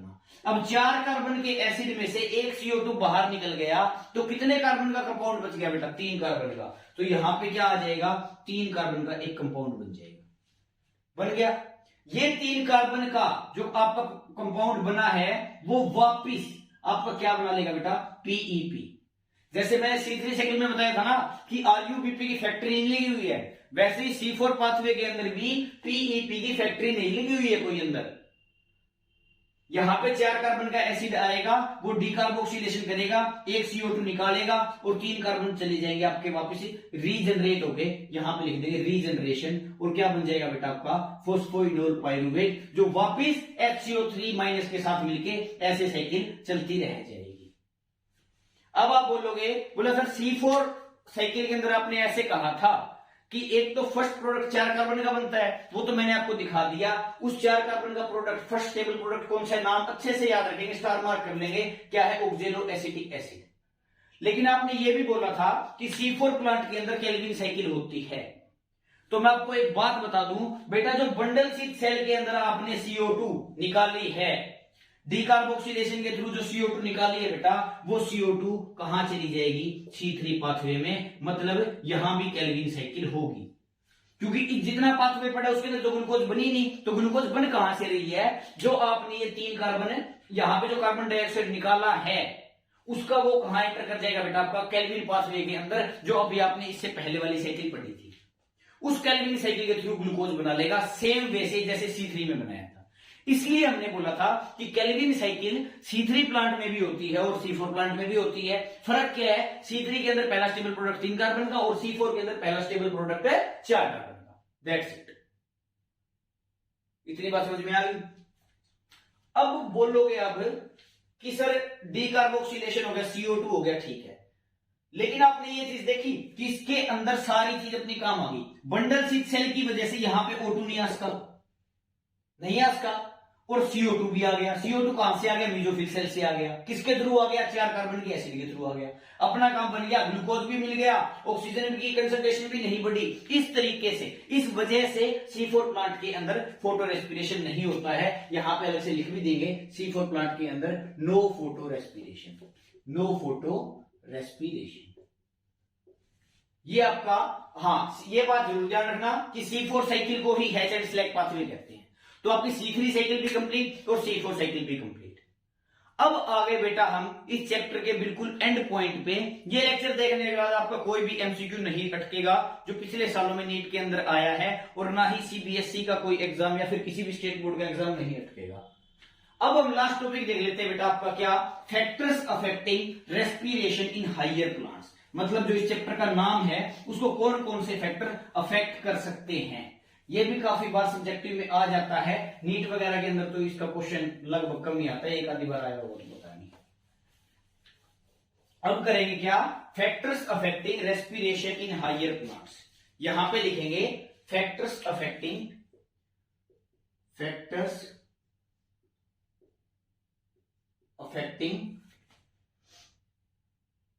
रेस्पिरेशन, नहीं photosynthesis, sorry, respiration affecting photosynthesis in higher plants. Photosynthesis in higher plants.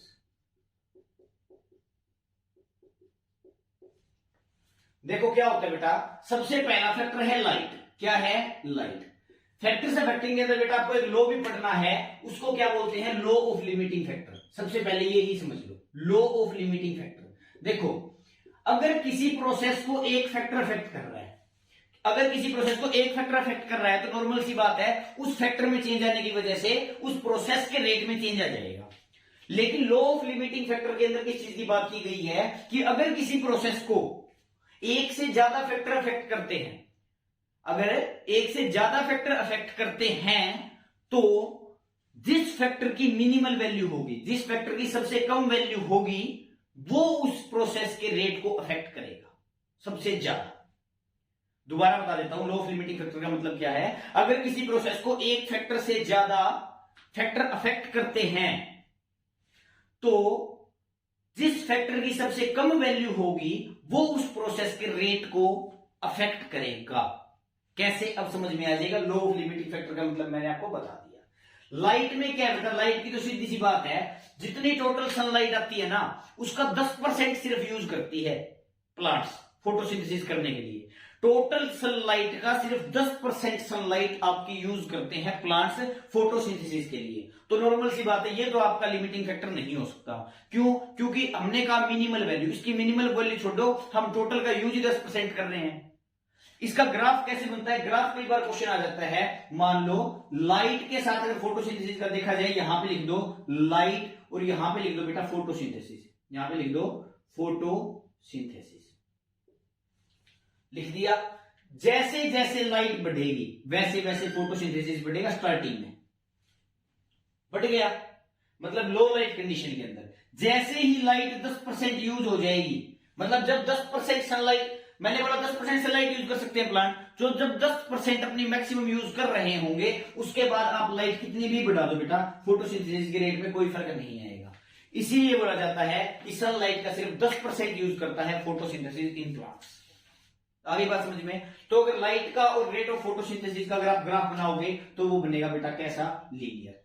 अगर लो लाइट कंडीशन के अंदर क्वेश्चन आए तो आप क्या बोलोगे? लीनियर। क्यों? स्टार्टिंग में क्या है? लीनियर है, बाद में क्या हो गया? सैचुरेट हो गया। रेट ऑफ फोटोसिंथेसिस क्या हो जाएगा? सैचुरेट हो जाएगा अगर 10% से ज्यादा सनलाइट आती है तो। ये हो गया बेटा आपका क्या? लाइट। उसके बाद आ जाता है जी आपका क्या? अगला फैक्टर, जिसको हम क्या बोलते हैं? Carbon dioxide. क्या बोलते हैं? Carbon dioxide. कार्बन डाइऑक्साइड की अगर बात की जाए बेटा तो टोटल कार्बन डाइऑक्साइड कितना प्रेजेंट है? 0.03%। बस कार्बन डाइऑक्साइड टोटल ही कितना प्रेजेंट है? 0.03%। इसकी कितनी कम वैल्यू आप सोच सकते हो। और मैंने बोला था कि किसी भी प्रोसेस को अगर एक से ज्यादा फैक्टर अफेक्ट करते हैं तो वो फैक्टर जिसकी मिनिमल वैल्यू होगी वो उस रेट ऑफ प्रोसेस को क्या करेगा? अफेक्ट करेगा। तो मिनिमल वैल्यू है इसकी CO2 की, तो हम आप इसको बोल सकते हो क्या? Limiting factor. क्या बोल सकते हो बेटा? Limiting factor. अगर कार्बन डाइऑक्साइड की कंसंट्रेशन बढ़ेगी या घटेगी तो रेट ऑफ फोटोसिंथेसिस पे सबसे ज्यादा अफेक्ट आएगा। क्यों? क्योंकि CO2 की वैल्यू बेटा क्या है? कम है। आगे बात समझ में? उसके बाद आ जाओ, तीसरा फैक्टर है बेटा आपका क्या? वाटर। क्या है? वाटर। वाटर के अंदर क्या होता है बेटा? वाटर तो सीधी सी बात है, जब हम फोटोसिंथेसिस की रिएक्शन करते हैं तो वहां पे क्या लिखते हैं? CO2 plus H2O। अगर H2O नहीं होगा तो फोटोसिंथेसिस नहीं होगी। तो ये भी आपका डायरेक्टली प्रोपोर्शनल होता है रेट ऑफ फोटोसिंथेसिस के। डायरेक्टली प्रोपोर्शनल होता है बेटा इसके रेट ऑफ फोटोसिंथेसिस के, क्योंकि फोटोसिंथेसिस तो बिना वाटर के हो ही नहीं सकती है। आई बात समझ में?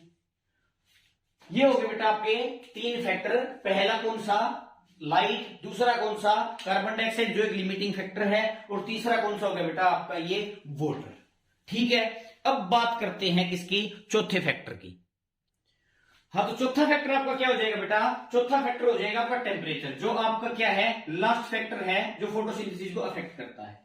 टेम्परेचर के केस में बेटा C3 प्लांट और C4 प्लांट के केस में दोनों में अलग अलग कंडीशन है। देखो, अगर C4 प्लांट है तो अगर C4 प्लांट है, ध्यान से देखेंगे, C4 प्लांट है तो टेम्परेचर के बढ़ाने से फोटोसिंथेसिस बढ़ेगा। टेम्परेचर को बढ़ाने से फोटोसिंथेसिस बढ़ेगा। लेकिन अगर C3 प्लांट है, दोनों में अलग अलग क्वेश्चन आ जाता है, ये अच्छे से ध्यान रख लेना। C3 प्लांट के अंदर बेटा फोटोसिंथेसिस करने के